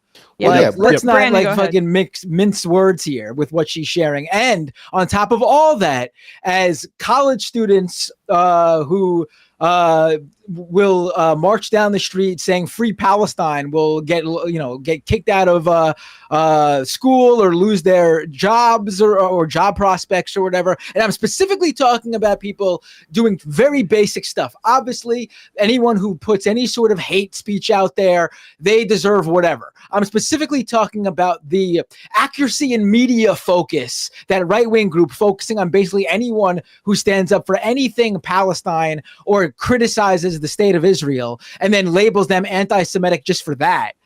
They're losing any opportunities. They're getting harassed. They're getting those cars outside their homes, blasting them to their neighborhood. And Amy Schumer will very likely continue on with her career and not face any blowback for what she's doing, which is a bazillion times worse. Brandon, you try to say something. I want to let you weigh in. Go ahead. Well, yeah, I mean, these are classic tropes, like Bender was saying, regarding, classic white supremacist tropes, classic tropes used by, overclasses to justify imperialism, to justify the genocide of, minority populations within their country or outside of their country's borders. They were used against Black people in America. They were used against Native Americans. They were used against Jewish people during the Holocaust. They were used against other types of, Nazi designated deviant groups during the Holocaust, and these tropes have never left our society's like toolkit for how we justify our brutality. They've just been passed on from group to group. There's just always been a new, more acceptable target to assign these groups, to assign these labels to. And, the lack of self-reflection from people who are, are trying to mobilize the Holocaust that happened to Jewish people and other groups during World War II by the German Nazi state, is, you know, lack of self-reflection is just, I think, glaring. I think it's hard for you to talk about it without going like, how do you not realize that this is exactly the same thing, you know, that you're doing? And I think, you know, partially it comes with the way that we have as a country, you know, taught and educated people on what happened in the Holocaust, that we've made it something that is so very specific and inextricable from the nuances of Nazi Germany that people don't feel the need or feel, or rather don't have the ability to situate the things that we do in that same conversation of fascism. Most people don't even have the ability to situate like the German Nazi state into the context that it existed within that led to the Holocaust, because it becomes this, you know, this example of an atrocity that existed outside of modernity, that just a bunch of evil people did something with no real buildup or context or acceptance from the world, in the form of, you know, the concentration camps that existed in Africa that were established by not just the German state, but other colonial powers prior to Holocaust, the extermination of Native American populations within the United States. It becomes a very, you know, the conversations that we have about atrocities in this country lead themselves to only examine the most proximate causes so that these things can keep happening without anyone being able to go like, hey, you know, when did we stop doing this sort of stuff? When did we stop having fascist components as part of our culture? And the answer is like never. Yeah, I mean, and it's about it's completely taken the kind of identity element and the bigotry element out of the context of the structural power elements that led to the Holocaust. The act of dehumanization campaign, the fascist government in and of itself, versus just kind of the abstract identity association and the generational trauma that Jews have within them based on all of that history. But without the history, it's just the group identity that can lead people down paths like this to just sharing white supremacist, Nazi-esque, like really, really racist far-right stuff, because there is no base of material understanding about these structures. Yeah, and what Israel is doing is much more easily explained by the history of colonialism and genocide that the Nazi state practiced against their people than it is explained by the Holocaust itself that happened to their people. And what they want to do is a bit of sleight of hand to make you not situate like, okay, but we have a history of Western society exterminating native populations, exterminating, you know, brown people abroad and at home. We have a history of them justifying that behavior due to the inherent barbarism of those people. You know, there have been instances all across the Western history and civilization of them using these exact same tropes around like brown men just indiscriminately raping white women and indiscriminately beheading babies to justify wiping out entire populations. And that's what is contributing to this. That's what's contributing people like letting it happen. And that's what's contributing to them doing it. It has very little to do with what happened during the World War II, other than that precipitated the creation of the state of Israel. Yeah. Let's now, I guess, turn to this here. Get back to this Asia Jackson thing, because I think it shows a lot of what we're saying about Amy Schumer. And by the way, it's not just about Amy Schumer. This is this is indicative of. This is the hysterical reaction of Zionists in the United States who are coddled like Amy Schumer and have no real actual understanding of the Palestinian struggle, making their own anxieties the central focus of a ongoing genocidal campaign.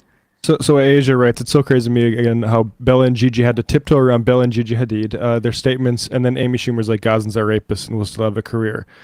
Amy Schumer got in touch with Asia. Asia says, girl, and then Amy Schumer, just don't do that. Just scroll down. Keep scrolling on that feed. And then Amy Schumer gets in her DMs and says, did something I post about my people being massacred upset you? And I think right there, you can just pause it. Did I post something about, because the thing is Amy, we aren't thinking in this way of my people. I'm worried about people getting massacred. I don't like I'm not here for any massacres. And what Schumer says right there, and when we look at like the death tolls of this past month, it's that she doesn't give a shit about Palestinians. So like, yeah, that's what upsets us about what you're saying, Amy Schumer. You can scroll down a little bit. And then continue. The Islamophobia and generalization of Gazan people did, which is exactly right. Continue on. Let's see if we can get. Yeah, here it is. So she thought it ended there, and she woke up to this. You can open up these. So let's see if I can zoom in here for folks. I can read it if you'd like. Yeah. People all over the world are in the streets yelling for the murder of my people. You are not educated about the history of the Jewish people and the conflict. Thanks for expressing what you were upset about. I'd like to express that I think you are anti-Semitic. Sure. Do you have any Jewish friends? If they are, if you do, they are all scared right now, frightened for their children and their lives. Is there a good Wendy clip for that? Also, that story about that person thinking you were so young. That's so funny. You must have been so annoyed they thought you looked so young. What a cool video to post while I'm hoping someone doesn't slit my son's throat at school like they've been threatening to do and posting pictures of my house. But I deserve that, right? One day when you realize how you acted in this moment, I will accept your apology. All the best. And when you use this exchange to try to raise your profile and get shine, you are showing yourself. And what that is there, that last little thing is a threat. This is, I want to be able to come into your DMs and call you an anti-Semite, and I want to make sure you can't actually expose me for doing that. Yeah. What did she mean by Wendy clip? What is she talking about? Wendy Williams, I imagine. Williams, probably. Yeah. Hold on. Did this woman, did the woman she talked to, work for Wendy Williams, or is this straight up, anti-black racism as well? Yes. Well, I don't know. Maybe she posted the Wendy Williams clip on her That's my thought. I think she looked at her Instagram. profile. She looked at her profile, basically saying, my people are getting slaughtered and you're posting about Wendy Williams. How silly are you? And Amy, and she responded, very curious to hear how you know that I'm not educated about the history of the conflict. How do you know that? You literally just followed me. You don't know who I am. How is it anti-Semitic to call you out for the racist things you've said since 2015? And it is not. This is an example of a very privileged person victimizing themselves and centering their own fears as a mass murder. She talks about the fear about her son's throat getting slit at school. Palestinian kid got killed by his landlord. Yeah, I'm very fearful of all of. I'm fearful of all of the hate crimes that they come should from all this. be followed up. Yes, but you know whose sons are getting murdered? A child dies in Gaza right now every 15 minutes, and that's probably a conservative estimation. So as she centers her anxiety about that happening to her family, you know who that's happening to right now? Hundreds, thousands of families in Gaza. Also, generally, when a group is an underclass, we don't allow them to use their anxiety about the violence that happens to them as an excuse to wipe out large portions of populations. And that anxiety and that fear, especially as it's expressed by white women for their children, has in colonialism, has in imperialism, has in the history of this country and the Western world been very often used as an excuse for, lynching Black people, killing entire populations of Native Americans, committing the Holocaust. These are tropes that she is evoking in defense of doing another genocide that ultimately are so very well contextualized by the history of Western brutality against Native populations and brown populations. And, she's just pretending as though it's entirely rooted in generational trauma. And I definitely am sympathetic to that as a Black American, as someone who has friends who are all across the, spectrum in terms of disability and race and ethnicity and religion. But the ability to express that is that fear, that generational trauma is a legitimate excuse to execute people is something that we literally do not allow except for from the most privileged of white people. When a Black person knocks on someone's door and they get so frightened that they shoot through it and kill them.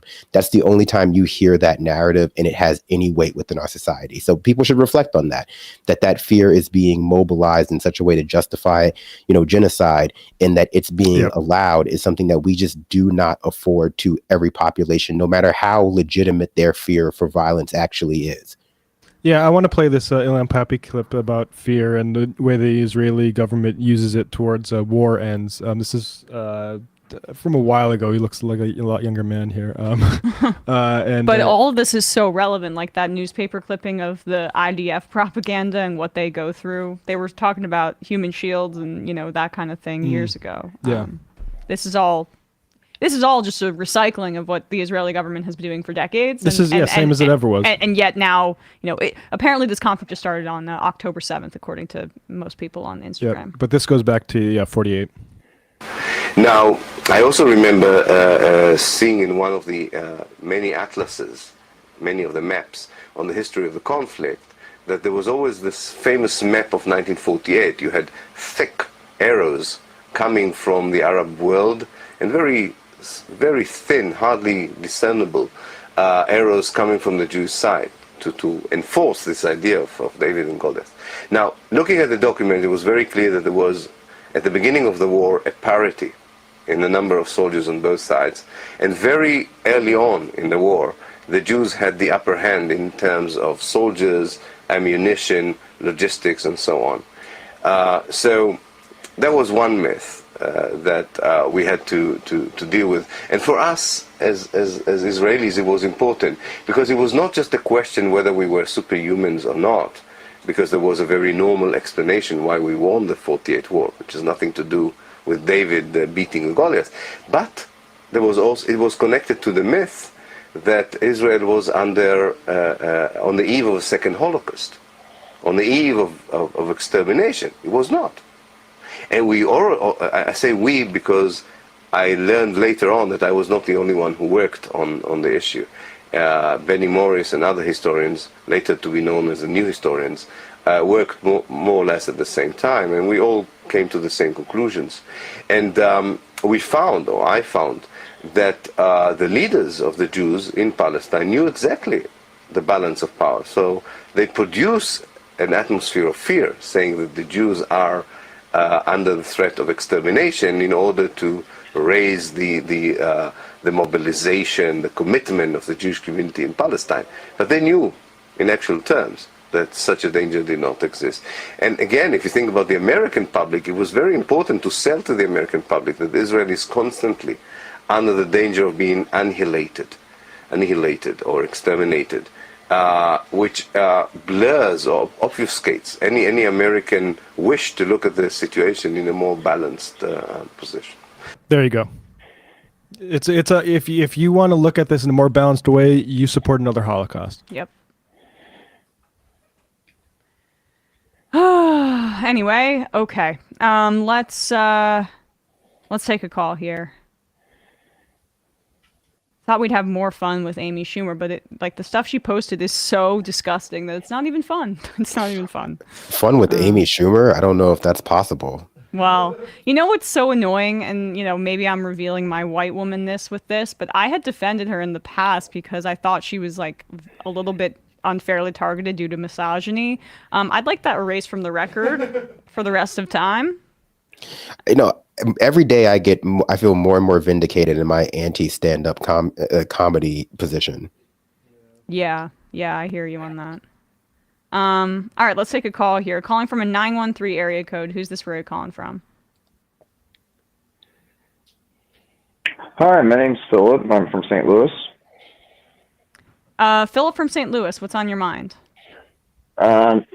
Long-time listener, but been a while since I got a new job. I haven't been able to listen to you guys much, but I was calling to see if you guys have kept up with the pharmacist strikes that are going on throughout the particular, at least Midwest. Yep. Okay, yeah. So just I guess a little insight, because I am a pharmacist, so I'm not participating in those strikes because I work at a hospital, but yeah, the unique thing with them is they've been trying to just get more staffing, because I don't know how it is around you guys, but I know at least around here that there's, I wouldn't say like a worker shortage is the right word, but like there's just been staffing problems because the CEOs of like the Walgreens and CVS's and that so forth, they've been understaffing while adding more duties, and it's just become completely unsafe. Like error rates amongst these pharmacies have tremendously gone up in the last 5 years, and probably even higher specifically since COVID, just because, I mean, I went to go get both my COVID and flu shot, last week, and I tried to rush out of there as soon as I could because I could see what the guy was going through, because it was one pharmacist and one technician to do just pretty much everything and do my vaccine and other people's vaccines that were waiting in line. And yeah, so they're kind of doing what I don't know if there's any correlation or not, but I know that they've been doing what the UAW was doing by kind of doing selective striking, with random various stores, depending on whatever day they've kind of been keeping that in secret. And then they're like, we're doing this strike here one day by just doing a no-show. Then the next day it's a different store, and so on and so forth. And I find it hilarious that they're like, well, we're going to take these concerns seriously, and these concerns have been there. I can tell you, I've been a pharmacist for 10 years, that these concerns have always been there, and it's laughable that these CEOs find now we're listening. Or the other one is Walmart, coincidentally getting a $3 billion fine due to that opioid settlement.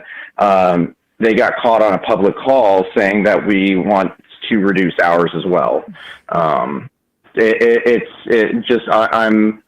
personally, as a healthcare worker, I'm glad to get out of that setting, or at least the retail setting. And now I'm in a hospital and an inpatient setting, but I'm hoping that this will hopefully turn my profession around. Well, what's amazing, to speak to what you're saying, is like we had the New Jersey nurses on last week, but we had, we've headlined the Walgreens strikes and these other kind of walkouts, I should say. And the through line in a lot of these labor actions is the lean labor model of these mega corporations, which are overworking everybody to the point where they're unable to do their jobs. And this is a massive problem with, I would say, the late stage capitalism that we're in. But this all of these companies are bringing in consultants who tell them the easiest way for people to make money is to cut down on labor. And a lot of these pharmacists and workers are saying, well, that's not tenable and enough is enough. And that's, I think, really the root of a lot of what we're seeing. Yeah, and I was so desperate, I ended up, even for a time after I was left retail, I joined the insurance company, and for a bit, just because that was so much better than even just working on that retail side. Right. I don't doubt it. A little bit more security and less on you, right? So yes, and not having to deal, because pharmacy is kind of a weird thing compared to like other retail jobs, where the problem from the patient perspective with all the different PBMs and stuff is that somebody will walk up to the counter and I can't tell you what your copay is going to be, and you're not going to know, as the patient, you're not going to know what the copay is going to be either. It's all based off of whatever plan you have, then when it comes to something you super desperately need, like how it's been discussed in the past about people rationing their insulin, like that's very expensive. It's like, I want to say a box of like insulin for the pens is like $400, and I'm sure it's probably gone up in recent years since I haven't worked in that type of setting in a while, but and then people get mad and frustrated, and then that then in turn makes the job just 10 times worse too, because you're getting yelled at for something that's not your fault. So just wanted to highlight more of that. Thank you guys so much for your time. Thanks, Philip. Bye. Bye. Take another call here. Calling from a 703 area code. Who's this? Where are you calling from? Hi. Hi. Am I on the air? You are on the air. Who's this? Where are you calling from? Wonderful. So my name is Will, and I'm from Sterling, Virginia. I just wanted to talk about Israel-Palestine for a second. Sure. I think the whole is kind of interesting. I think one thing that gets left out in the conversation that I found out, I don't know, maybe a couple of years back, but kind of looking at this as very much it's specifically European settler colonial project, because I mean, people forget that not all Jews are European. Like there are Jews in Ethiopia, there are Jews in India, China, all throughout the Middle East, and Zionism was not their project. Nobody asked them in 1880, 1870s that was all the project of Jews in Europe. And I think that's one of the things that kind of is why you see so much support for this, because it's sort of just like if you took standard white Christian settler colonialism and just changed the word Christian to Jewish, and sort of everything just lines up almost perfectly, because people sort of miss sometimes, like there's a huge amount of discrimination against the Ethiopian Jews and the Arab Jews who are in the state of Israel itself. Yes. And yes. I'd be really interested to see if y'all ever could get on any activists from the Ethiopian Jewish community, because there's a lot of, I read some stuff a little while ago, the tension between the fact that, like, obviously they're getting discrimination. They had their own sort of like George Floyd protest a couple of years ago because there was a IDF serviceman in uniform who got beaten up by the police. And I think it's kind of tragic in a way, because they trot out, I saw this one woman a while ago, they trot out this one Ethiopian woman to sort of kind of whitewash themselves the way they do with the we love gay people kind of propaganda line. Right. Unlike the savages on the other side. Exactly, which, you know, I mean, at the end of the day, the Orthodox Jewish community there, they have sort of has the same deeply conservative views that conservative Christians and Muslims do. So, I mean, it's false. But anyways, I would just be curious to see if y'all could ever get anyone from that community on the show to like talk about their views, and because I would love to see solidarity between the Ethiopian Jews and the Palestinians, but from what I've read, that's not really the case, because they sort of, I guess, kind of identify with the colonial project of Israel, sort of taking the, like, you know, poor white rung in that society.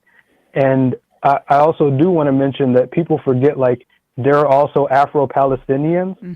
So when you look at the whole situation, it's a lot more of just like, yes, this is very much America. Like, this is the same exact system. They're not different at all. When you look at the kind of racial hierarchy that they set up, because when you look at anyone that they bring on from the IDF, they're all Europeans.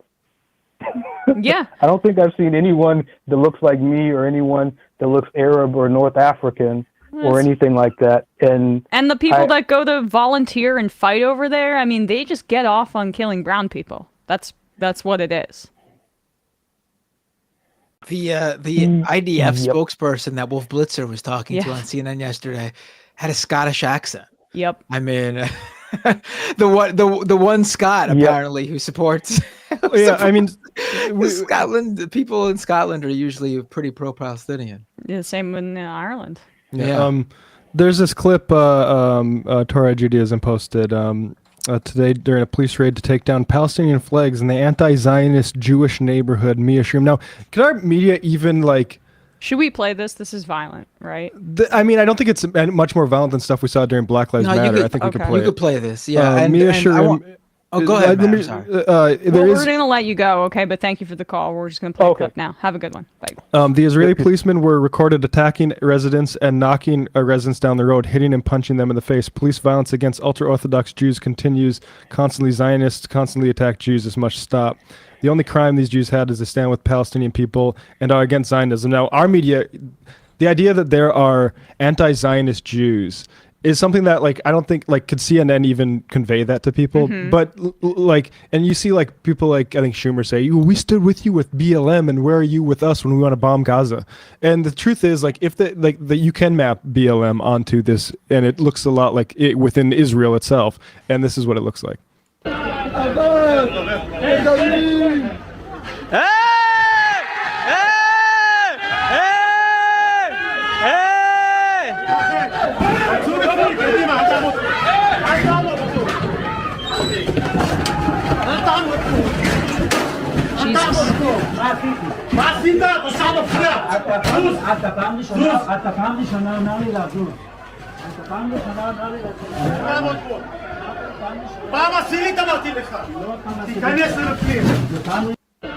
And so, like this sort of whole like slogan, "Stand with Israel." Who do you stand with in that? If you stand with Israel, the nation, you stand with those cops. Right. Well, I you know, mean- the thing is, you know, Matt mentioned like obviously there are anti-Zionist Jews, and the funny thing is like they're very prevalent here in the U.S. They're the ones marching. They're the ones. But the thing is, you know, our media doesn't view them, I guess, as Jewish enough. I guess you have to look like an ultra Orthodox Jew to be Jewish. I guess I have no idea what the reasoning behind that not being the center of a lot of this coverage, that these are Jewish organizations often headed by young Jewish people who are some of the loudest and most active pro-Palestinian voices in the US, in the UK, and all across the West. And then here, you know, I was looking into this. This is this Jewish, ultra-Orthodox Jewish sect in where's again, Mia? What was it, Matt? Shirim. Let me 1 second. Let me get the actual spelling here. Should be on that. Maya Sharim or Maya Sharim, yeah. So excuse me if I'm mispronouncing it, but I looked into this ultra Orthodox Jewish group, and they are, you know, they live in this neighborhood. They've lived in this neighborhood for a long time. They are anti-Zionist. They're against the state of Israel, and them flying a Palestinian flag is not new. They fly it all the time, and Israeli police regularly raid their neighborhood just to pull down these flags. Nothing more. Like just to come and rip these flags down from their property. This has been going on for many, many, many years. You could look at the original YouTube channel and Twitter account that posted this video and just scroll through video after video after video of Israeli police attacking these Orthodox Jewish people. There's one clip from a few months ago where they have a few ultra-Orthodox Jewish men lying on the ground, and they're just going over and stepping on them and kicking them while they're already on the ground, like full throttle, just like just all looking in the air too, as if pretending they don't see them. Like really nasty stuff. And this sort of history and these sorts of populations existing within the state of Israel is really important to stress, because there's a certain moronic take that is like, oh well, if we like, this is the only sort of course of action that Israel could take. Otherwise, all the Arabs in the area would kill all the Jews. And the truth is that, Jerusalem is a population with about 60% Jews and 40% Muslims. And so, like, they have coexisted before Israel became the state that it is. And hopefully they can continue and actually be a model for the rest of that, for how actually Jews and Palestinians can live together in one state. Like, and so, like, you see that those cops attacking them, that's because, like, what they represent is actually like the world that we need to see. And you know, they want to suppress it, like Binder said.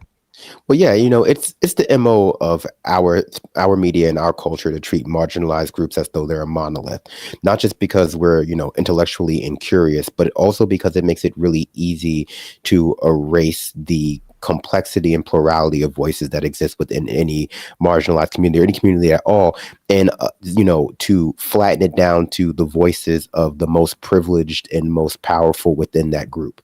And so, you know, for the state of Israel, for like their authoritarian and fascist government, they do not want to lose control over their ability to speak for all Jewish people. They don't want to lose control over their ability to, you know, mobilize the entire story of the Jewish people in pursuit of defending Israel and its genocide against Palestinian people. And so the existence of Jewish people who, you know, in America and Israel itself that deviate from that narrative is something that they have to stamp out, but it's not so surprising. White supremacists kill white people all the time in America and all over the world. It's not so surprising that Jewish supremacists or Israeli authoritarians would kill Jewish people or other Israeli citizens in pursuit of having full control over their ability to use the voice in the generational trauma in pursuit of enriching themselves and making themselves more powerful. Netanyahu is an incredibly corrupt politician, and this is in many ways a result of that corruption in that racism. Well, I mean, I do want to point out, though, that, I mean, it's not just Netanyahu, of course. It's and you're not saying that. But one of the most insanely annoying refrains I have in these seemingly constant struggle-filled debates I'm having in my personal life is the the admission that Netanyahu is terrible and horrible and even psychopathic and all of that, but that being completely segmented from the response that Netanyahu is overseeing in Gaza, as if his intentions of anti-democracy and far-right politics end when the bombardment of Gaza begins, and they only apply inward to the Israeli population. That in and of itself is just this cognitive dissonance that I can absolutely not understand, and just speaks to how fear is driving so much of this, propaganda is driving so much of this, and the Israeli multi-decade project of dehumanizing the Palestinian people in the minds of many have worked, because they can see how Netanyahu hurts Israelis, but not how he hurts Palestinians while mass murdering them. Well, yeah, and I think it's really important to point out that, inside Israel is a completely separate matter, but here in the U.S. at least, this support for Israel at this point in the year 2023, this no strings attached support for Israel no matter what, is almost an entirely right-wing project. Yep. I mean, poll after poll after poll clearly shows that the Democratic base and even independents do not support Israel in the way that our politicians, whether they be Republican or Democrat, think. 80% of Democrats I saw in the latest poll are calling for a ceasefire. This is not that difficult to understand, that this is a right-wing position here in the US, in the UK, in a lot of countries, to be quite honest. I mean, Israel, while there is, peace activists and leftists, I mean, the majority, this is a country that's lived under this right-wing rule for quite a while now and have been radicalized in their own sense. You want to talk about, Hamas is the reason why, people on the who have this support for Israel tie all Palestinian civilians to Hamas. I mean, you could do the mirror image over in how the Israeli cabinet literally has people who engage in terrorism. One of the highest Israeli officials had a mural to a literal mosque bomber in his office until he was told to take it down due to the visualization of how it looked, not even because it was wrong, just it's not good optics, man. This is a situation that is an entirely pushed by the right wing, and the fact that you see all these people who are oh, Putin is an authoritarian, Trump is the worst ever, but then on this they're give me a break. Also, just to Emma's point too, is Israel's ability to dehumanize Gazans is also not unique in the Western world, in the sense that the United States, Europe has done their part in making the general dehumanization of Arab people, both pre 9/11 and especially post 9/11, incredibly easy for the minds of a certain subsect of our population. Our brutal war in Iraq and Afghanistan left, conservatively hundred thousands of people dead there, and more likely over 1 million dead there, as well as our shadow wars in places like Libya and other parts of the Middle East and North Africa. And so their brutality against Gazans fits into that narrative as well. And just to Matt's point, a lot, not just a right-wing project, a lot of the support that Israel receives is an explicitly, anti-Semitic in nature, because it comes from like Christian Zionists and like Christian evangelical Zionists in America, those types right-wing of people. project. Right-wing project, yeah. Yep. But like, not like the way, like those are the friends of Israel, people who aren't even like, let's say, pro-Jewish people, but like groped out 19-year-old like shit posters on Twitter who any other day would be posting like Sonnenrads and DeSantis ads, are coming out in favor of like Israel's ability to defend itself. And that's not a cause for self-reflection either, because ultimately it still ends with them getting, what they want. But it's certainly not in pursuit of the larger safety of Jewish people. Certainly not. Let's do this Tim Pool thing actually, just because this will be my second crack at having fun, at least with this topic. The anti-war Tim Pool? Yeah. New song drop.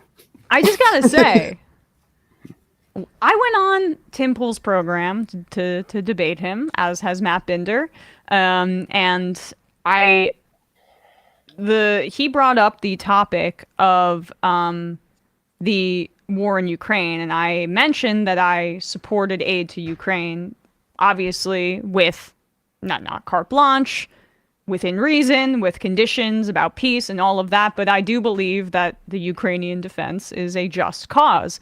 And he kept saying, "You're to the right of me on foreign policy. You're to the right of me on foreign policy." And I said, "Well, how about Israel? That's the top recipient of our military aid." And he said, "Well, I don't know enough about that to comment." Whoopsie. And moved on very quickly.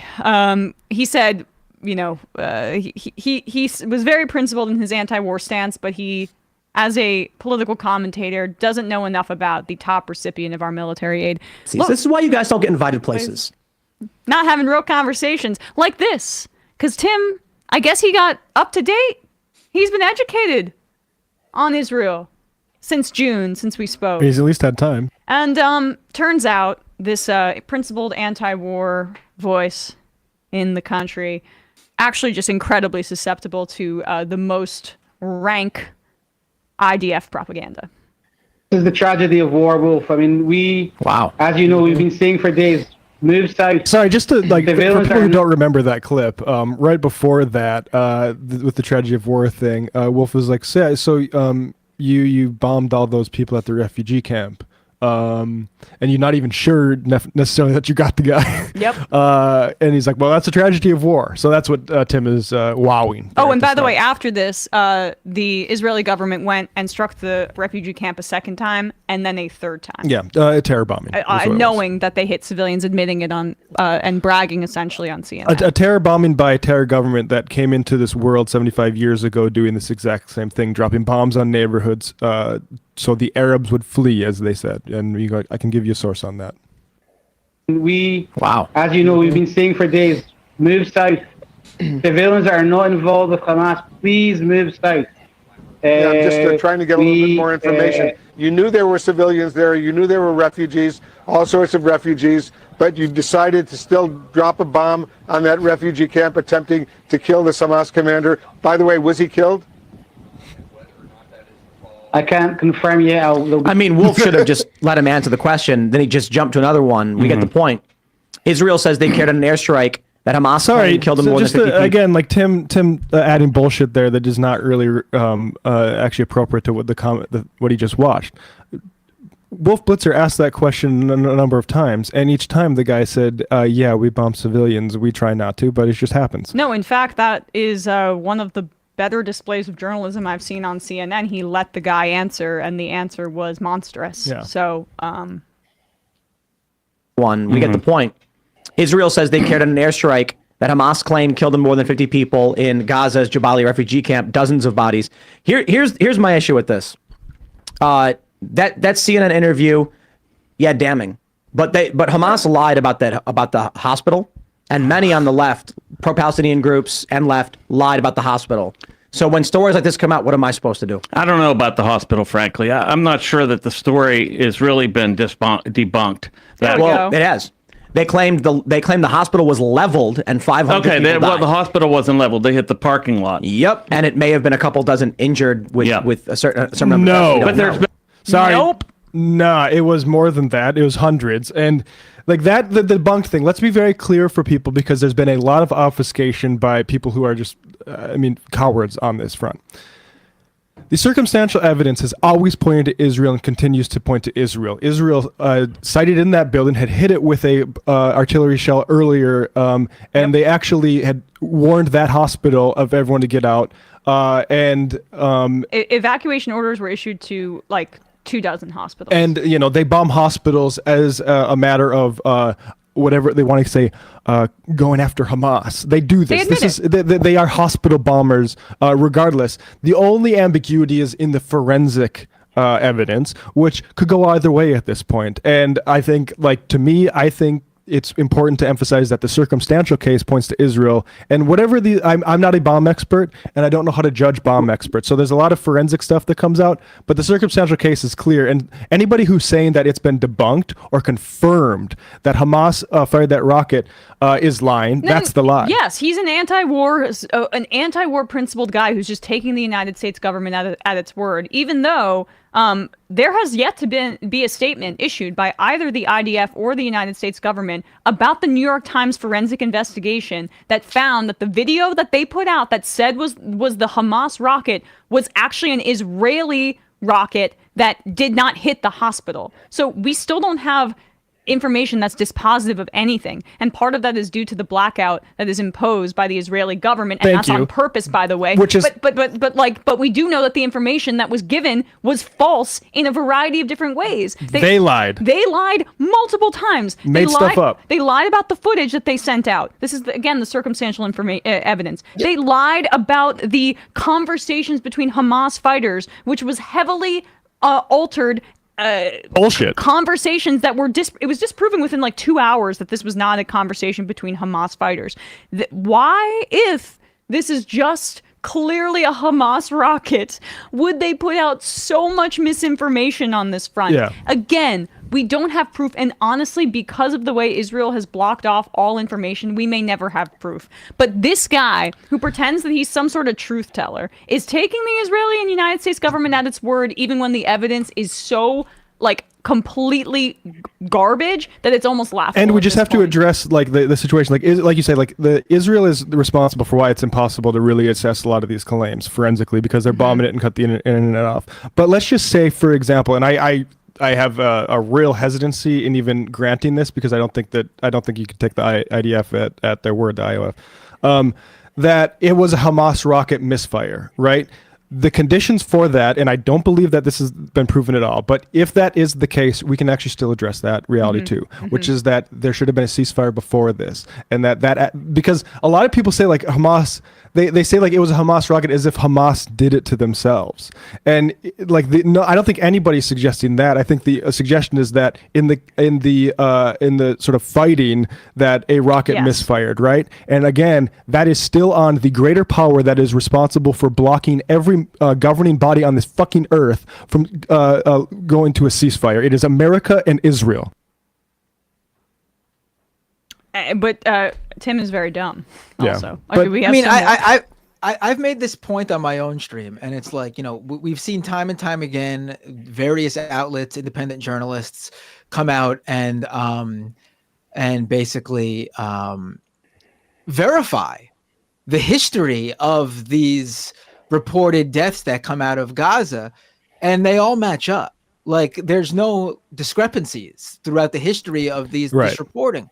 So what I assumed was there was probably some sort of, there's a difference between getting something wrong and then purposely spreading disinformation. And my assumption was, under the chaoticness of this bombing, the missile or whatever it was, it's still up for debate, hitting the hospital. There was a discrepancy in exactly what happened, and wrong information got out. But since I've come across a quite interesting piece, I can't find it right now, but I will send it to you guys when I can. But it was someone found the original Al Jazeera report that said that where it was pulled. I'm not sure if you guys have seen this. Where Yes, it was mistranslated. Yeah, it was mistranslated. It wasn't 500 dead. It was 500 victims, as in people who died and injured. And that mistranslation went out, and every outlet just picked up it and ran with it because the mistranslation was from a respectable media outlet. And that's why that's what happened. There was no like purposeful lying and distortion to spread falsehoods. It was it seemed like a combination of a mistake and things getting lost in the chaotic nature of what was going on. And that's a huge difference. That's a huge difference between willfully lying and making a mistake that you didn't even know you made. But I mean, and we'll just say though, we know that the IDF is lying though about the footage that they put out. Right. They retracted it themselves after people called them out for it. If Tim is right, let's be clear about what that means. It means that Israel fabricated evidence for its alibi numerous times, despite that alibi being true. And they did that in the midst over dead people, like lying about conversations and stuff like that. They fabricate evidence. That's That's where the fabulists are on this thing. But yeah, good for Michael Rechtenwald, who I was unaware of who that was. He's running for president as a libertarian. Not a good guy, I don't think, right? But I do want to hear a little bit more what he has to say, pushing back on Tim. But yeah, I mean...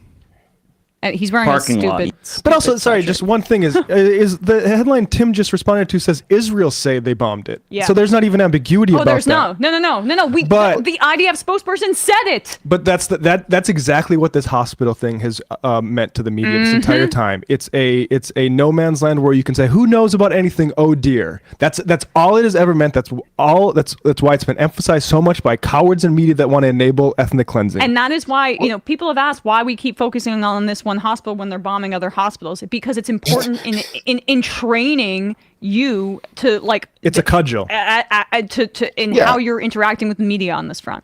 Well, I mean, that's the asymmetry of expectations of proof when it comes to dealing with this kind of asymmetric warfare, because ultimately, it's not unreasonable. In fact, it's very reasonable to believe that Israel bombed this hospital, given their history of bombing hospitals in the context under which this hospital was bombed. And also taking credit for it. Yes, and then bragging and then deleting a tweet. We forgot that. Yes, and then also, fabricating evidence to prove that they didn't do it. If this were like a court case, or even one of our country's terrible police officers, if this were sort of SVU, certainly that would be enough to investigate, but they're not allowing investigations. Yeah. Which okay, I had AI make that body cam footage, but rest assured that he had that cocaine on him when I was arrested. Yeah. It's just, they want to focus on the mystification of this, because despite all of those other war crimes in the context under which this one occurred under, if people happen to get it even 1% wrong, it becomes an excuse for disproving every abuse that ever happened to Palestinian people, even though they have already been proven, as Matt said. And so it becomes just a vehicle for people to mystify the entirety of this conflict, even as other hospitals are being vocally bombed by Israel. And, so there's definitely, I think it's important to focus on this one for the reasons you said, Emma, and also in how lazy and obvious it has been that they are trying to hide what happened here. But also important to realize that, like in any other circumstance, we would not be giving the benefit of the doubt to organization that was doing this sort of thing, unless they happen to be a Western colonial power committing genocide. Yeah. Absolutely. All right, let's hear a tiny bit more.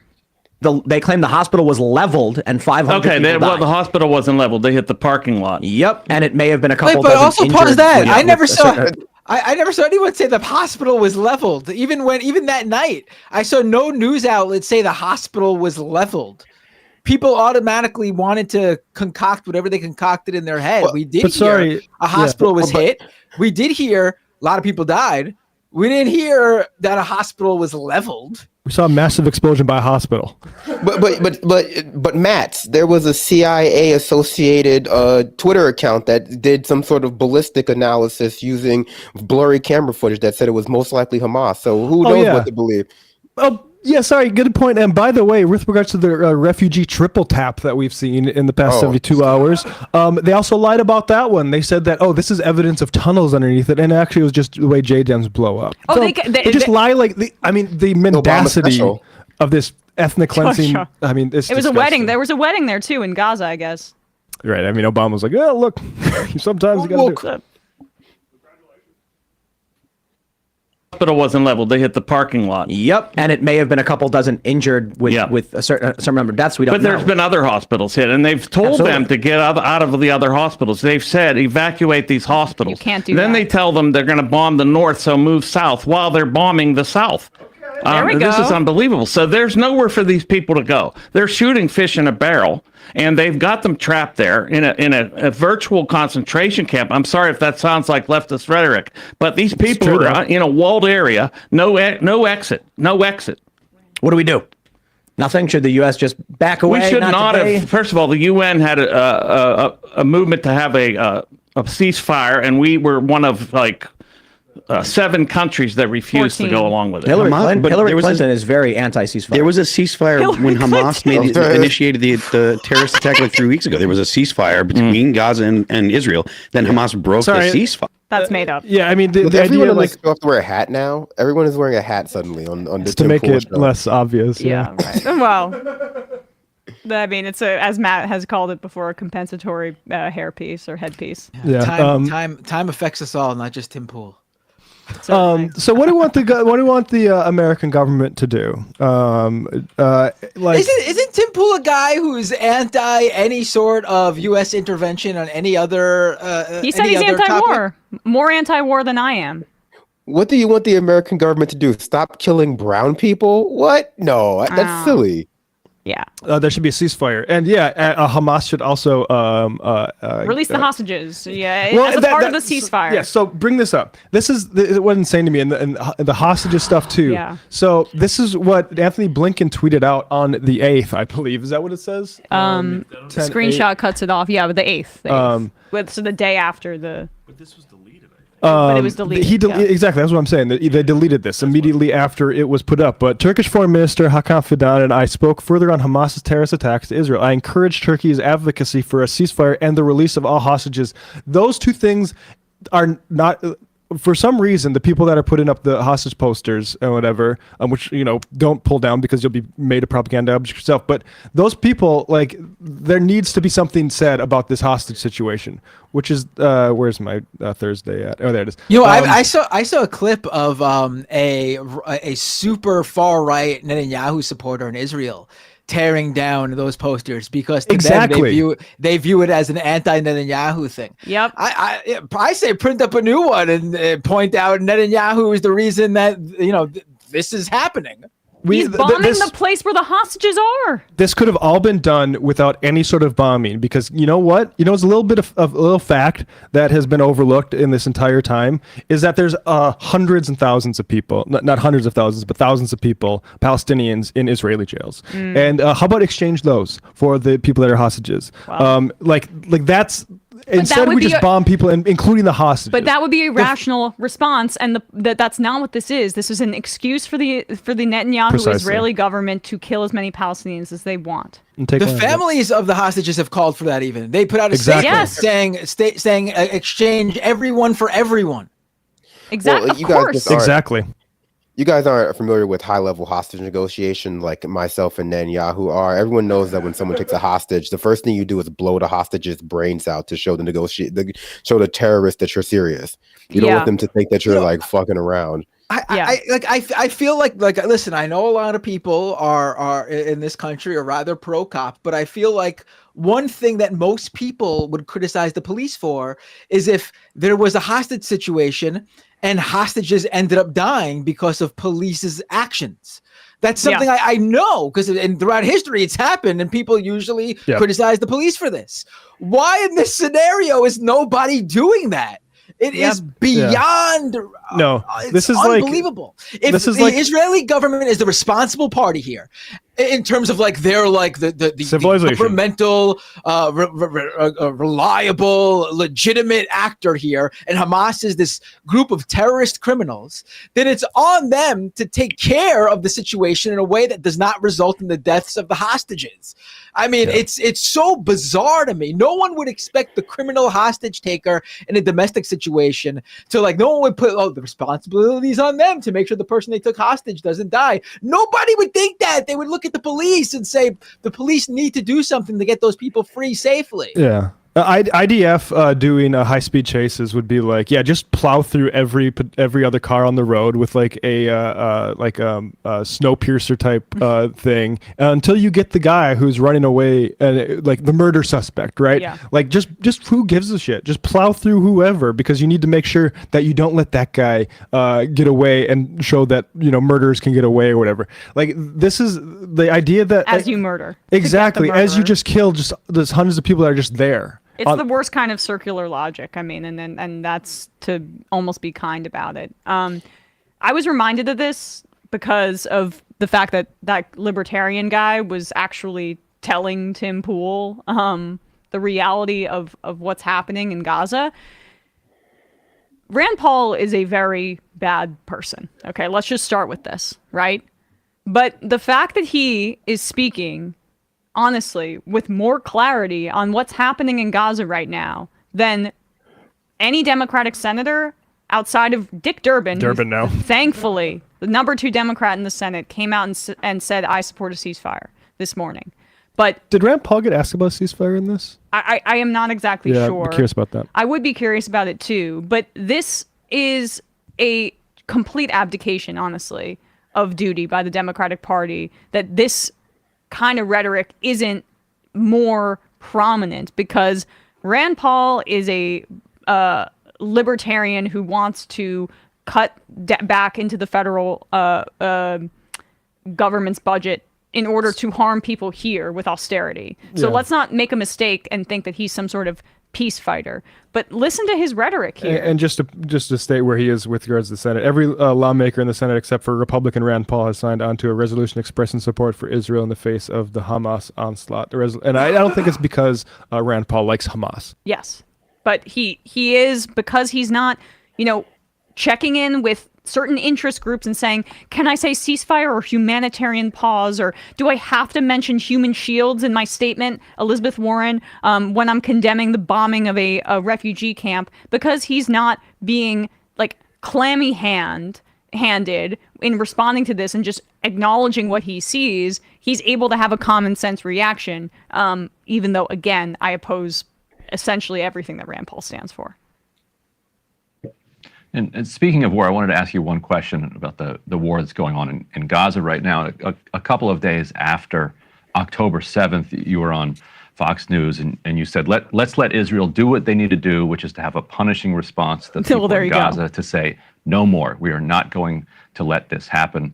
We've now seen what that punishing response has been, minimum of 8,000 plus casualties. We've seen what appear to amount to war crimes from Israel Defense Forces targeting entire apartment buildings, entire blocks.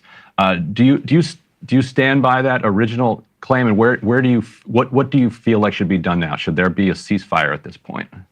I think when you see the horrific images of young people being mowed down with automatic weapons at a concert, images of whole families being killed, it's hard not to be moved by that and understand Israel's desire to want to respond and to try to wipe out particularly the military leadership of this.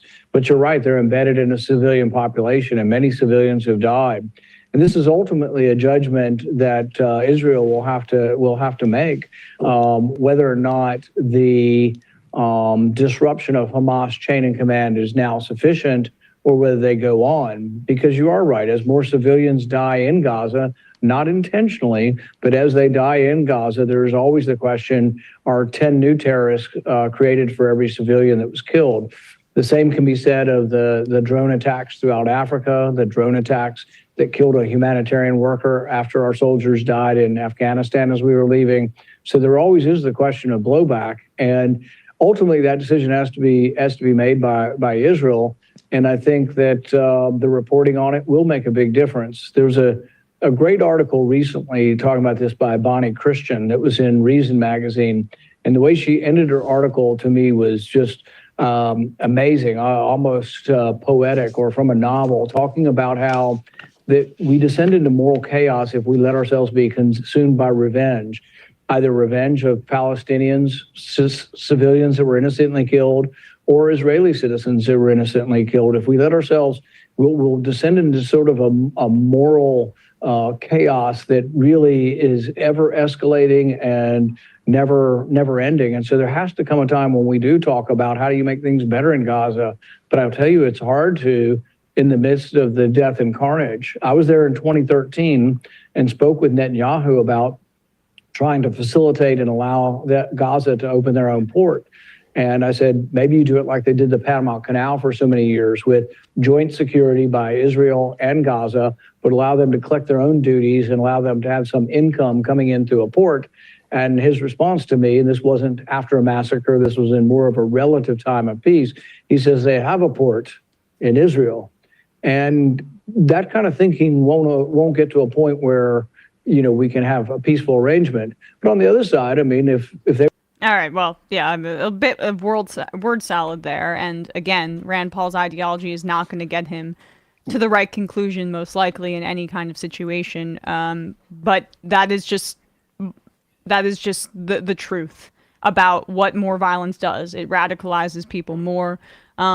Israel has really two choices if they are saying that this is an effort to protect other Israelis from future terror attacks. They can either call a ceasefire and start peace negotiations and begin some sort of reconciliation for the crimes on both sides. Yeah. In this instance, I mean, again, the apartheid is the rolling systemic crime, of course, and the occupation, but the crimes on both sides, and do some sort of reconciliation council and bring Palestinian voices to the table, facilitated by international coalitions, and begin to heal these wounds.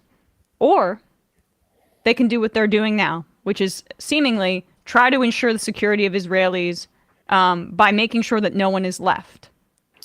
By making sure that no one is left to be angry and furious and radicalized. One thing we left unaddressed from the Timpua clip was that guy saying there was a ceasefire before October 7th. And that is a pernicious little way of telling the recent history of this.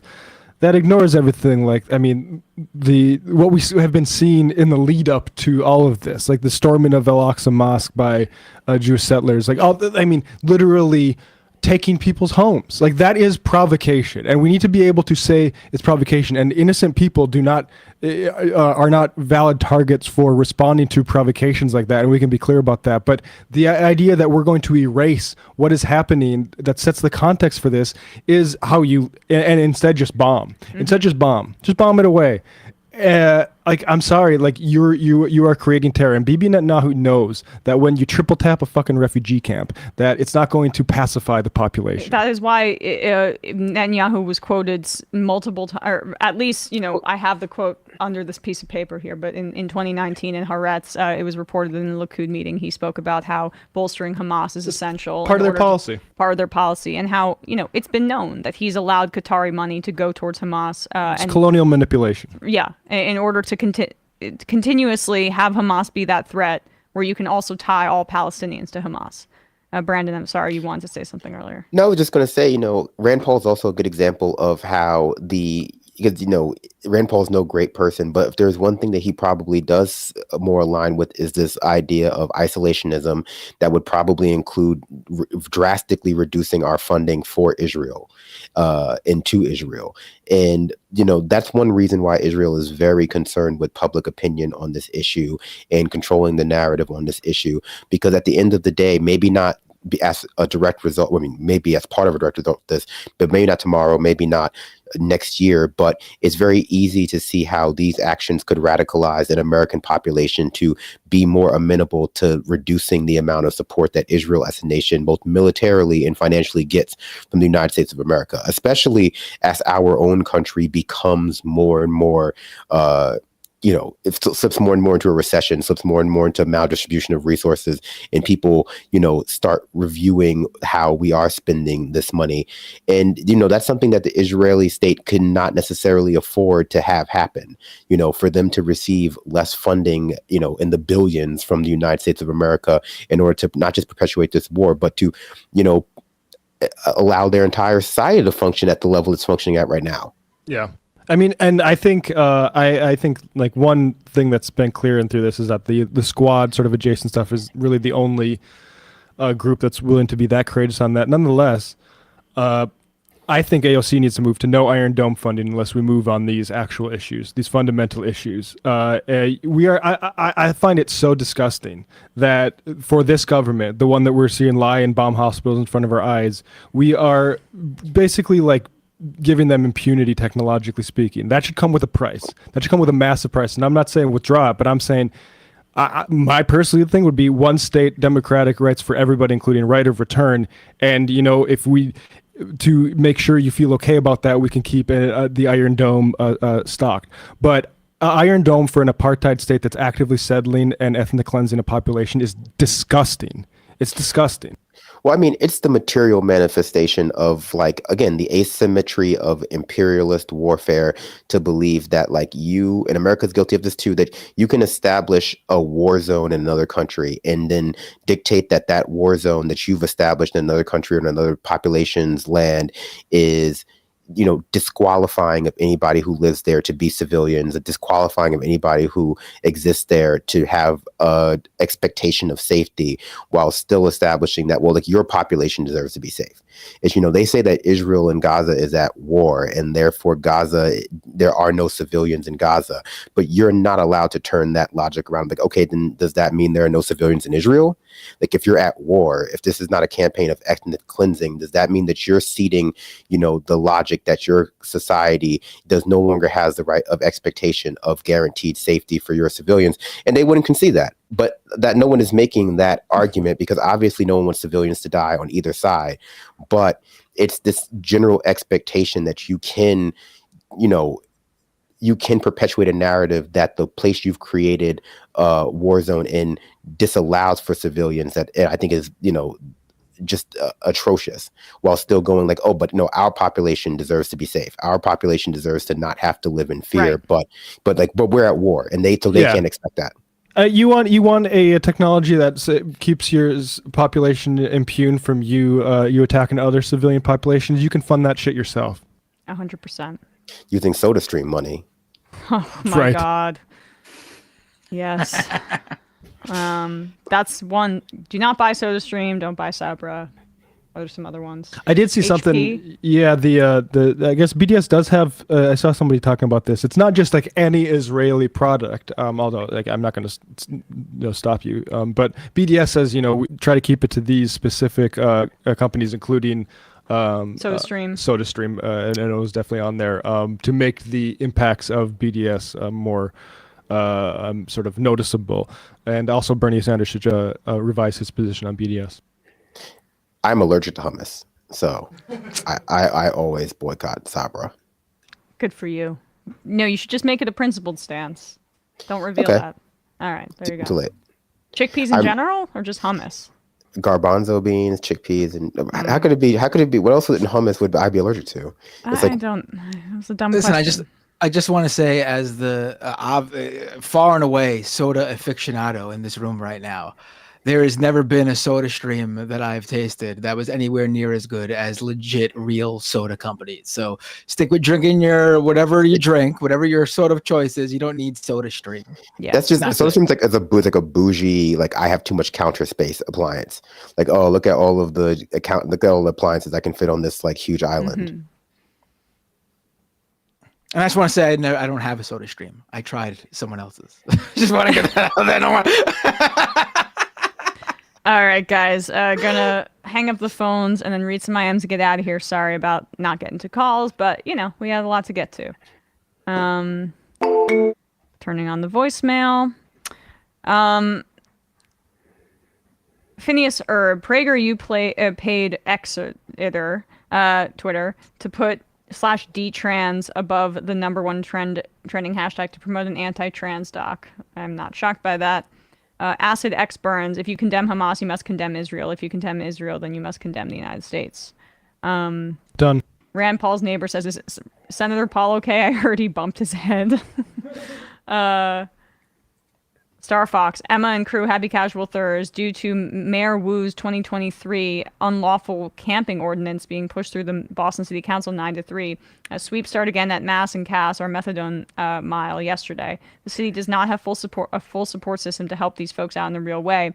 So it's all just punitive, but they are paying for 14 officers to patrol a couple of city blocks. Also seems like they are having Target and Home Depot collect and store people's belongings while they are allegedly being helped. Lovely Democratic mayors of neoliberal hellscapes, am I right? Was wondering if you have someone to talk to about the criminalization of our growing unhoused population across the country. Tori Bedford is a journalist at WGBH up here and would be a good resource for Boston. Also, thank you everyone for the continuing love and support. Love you all. Left is best. Solidarity with Haiti. Solidarity with Palestine. Solidarity with Sudan.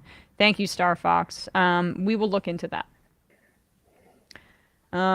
Phineas Erb, planting cocaine on someone is an apt metaphor because Israel ensured Hamas would win the election and used Hamas winning as entire justification for turning Gaza into an internment camp for 15 years. Yes. Dark Soul 9669. Peaceful Dove Tim would be okay with bombing a refugee camp when less than 50 people are killed, I guess. Bombs get dropped and just 0 civilians die. The numbers are horrific, but any civilian being killed in these strikes is a war crime. Yeah, I mean, Tim exists to smear the left. So, like, the idea that, Israel admits to bombing a refugee camp. What's my response to that? Oh, the left lied once. Yeah. Acid X Burns. Gaza is 25 miles long and 7 miles wide at its widest. Yep.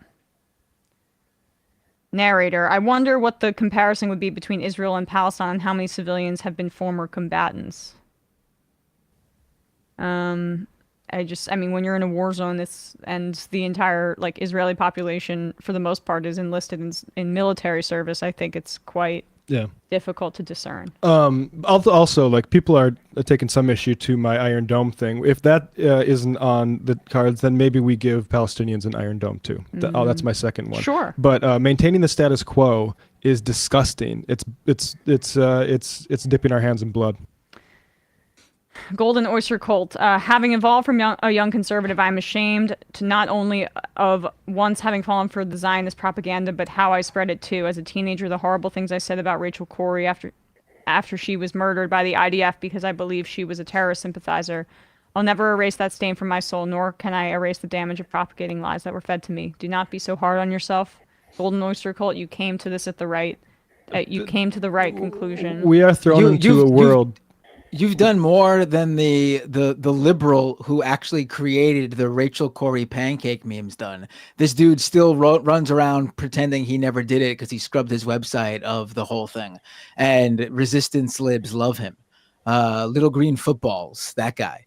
So I wouldn't feel bad. You were one of the targets of people who had an audience and had connections to get this stuff spread, and you realized it was wrong, which it's more than many people can say. Yeah, we're thrown into an awful world and propagandized immediately, and so you doing this and sharing your story, I think, is important because I do think people should have an understanding of the degree to which, I'm seeing it in my life. I mean, the fact is, most Jewish people I know are anti-Zionist Jews. It comes from being from North Dakota, so not meeting many in my life growing up, and then being a propagandist growing up. But nonetheless, I do have friends who went on birthright and stuff like that, and it sucks because I know them as extremely smart people with good grasp of a lot of different issues in the world. And when it comes to this, they're on page one. They have no idea. It's anti-Zionism equals anti-Semitism. It is.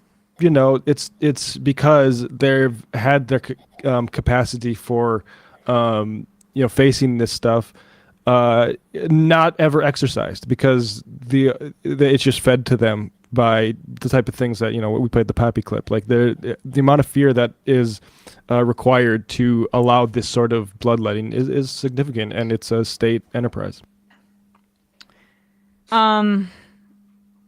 Dank Uger says, I know you aren't trying to just single out Amy Schumer. She has a huge problematic history of behavior involving black people specifically, though. If you Google around, it's easy to find the other transgressions, including one involving Odell Beckham. Oh. I forgot about that. That's my guy. Wait, wasn't that Lena Dunham? Oh, that was Lena Dunham. Yeah, you're confusing Lena Dunham and Amy Schumer, I think. Now who's the racist? Yeah, there.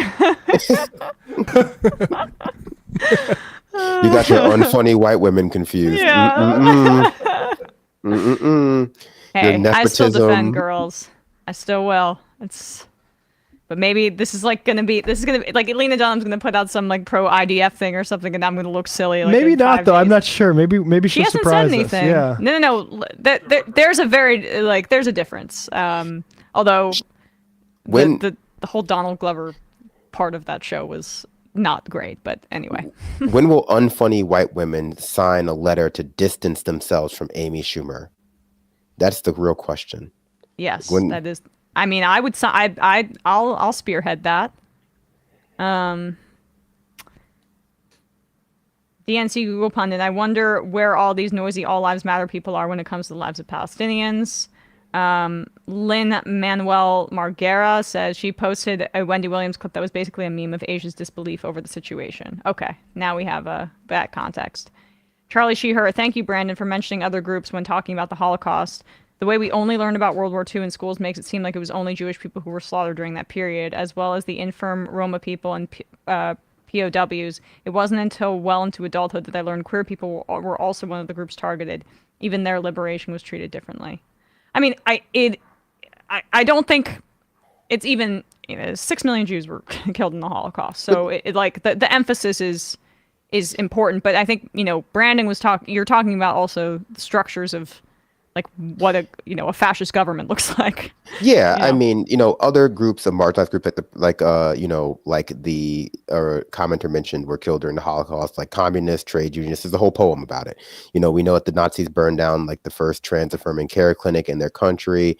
All of these things also that happened during the Holocaust exist within the larger context of colonial and imperialist violence that was very common in the 20th century, coming out of the 19th and 18th century, out of places like the American School of Anthropology and like the promulgation of like race as a scientific reality. So, there's the whole genealogy of these things that kind of that the Holocaust and World War II kind of get divorced from because it implicates more than just Hitler and the Nazi state. And, people don't want to talk about not necessarily the direct support that countries provided to fascism in that time, but the indirect ideological underpinnings that were just very common during the in the Western world, and that have never really been fully reckoned with after the Holocaust. But yeah, I mean, I forget which Dulles brother was like Nazi sympathizer, but both of them. Both of them. 5 more and we'll get out of here. Dave from Jamaica, caucasity is the term. Amy Schumer's caucasity is beyond levels known to man. Yep. Cucker Tarleson says, Matt in MLK voice, have you ever tried protesting? I'm not going to try it. Hamas on the college campus. Did you ever look 30 meters beneath the hospital? The pink lady says, it's called chomping at the bit. It's a horse reference. No, it's not. It's called champing at the bit. I've been corrected on, I said chomping at the bit many times in my life. It's champing. It's champing. That's the horse reference. I used to say like horse hockey because I thought that was it too, but it's actually horse pucky. So like, it's a lot, all of the horse puns are hard to remember. Yes. Nobel Wise winning trigonometrist says, if we take it on its face rather than as a conservative nonsense word, trigonometry would be a mathematical examination of trauma responses. Also, I just remember too, like unrelated to the comments that like, America is touting its support for Jewish people in Israel. We're currently banning the Anne Frank diaries in our schools across the country. Yes. It's like we're not at the federal level, which people will of course like point to as though it makes it better. But certainly states are like banning learning about the Holocaust from first person, perspective, and also just generally not learning history. So it's hard to, really square that circle when people are pretending as though like United States is like some great friend of Jewish people. Yes, and also part of the issue too is like in the 20s and 30s, the United States closed its borders to Jewish refugees trying to flee, and that definitely contributed to the death toll in the Holocaust. And the final I am of the day, Trilly Flops, says, the idea that Israel regrets the collateral damage of their bombing in Gaza is laughable. They are fine bombing citizens and saying it's because Hamas is using them as human shields. Ask these same people if Hamas had Israeli human shields inside of Israel, would the Israeli government be okay with the collateral damage of their own people? Actually, you don't need to ask yourself that question because Hamas has 200 hostages and they are Israeli and the Israeli government doesn't care. So it's even worse than what you described. But appreciate you all. Thanks so much. Binder, Brandon, Matt, Lek, Bradley. Great stuff. Check out Doom, Scam Economy, Leftist Mafia, Left Reckoning, The Discourse, and ESVN today at 4 p.m. Appreciate you all. Bye. It might take all the strength I got to get to where I want, but I know somehow I'm gonna get there. I wasn't looking when I just got caught between the truth and the lie bar, but finding out won't make me feel any better. Yeah, I know the clock is ticking, but the meds are gonna kick in, and my pilot light shining bright.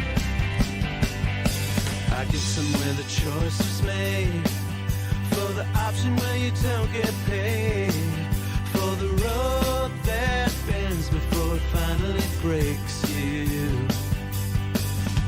I guess somehow I lost my drive between the 101 and the 5. Do you know how far the detour takes you? Yeah, I know the clock is ticking, but the meds are gonna kick in, and my pilot light shining bright.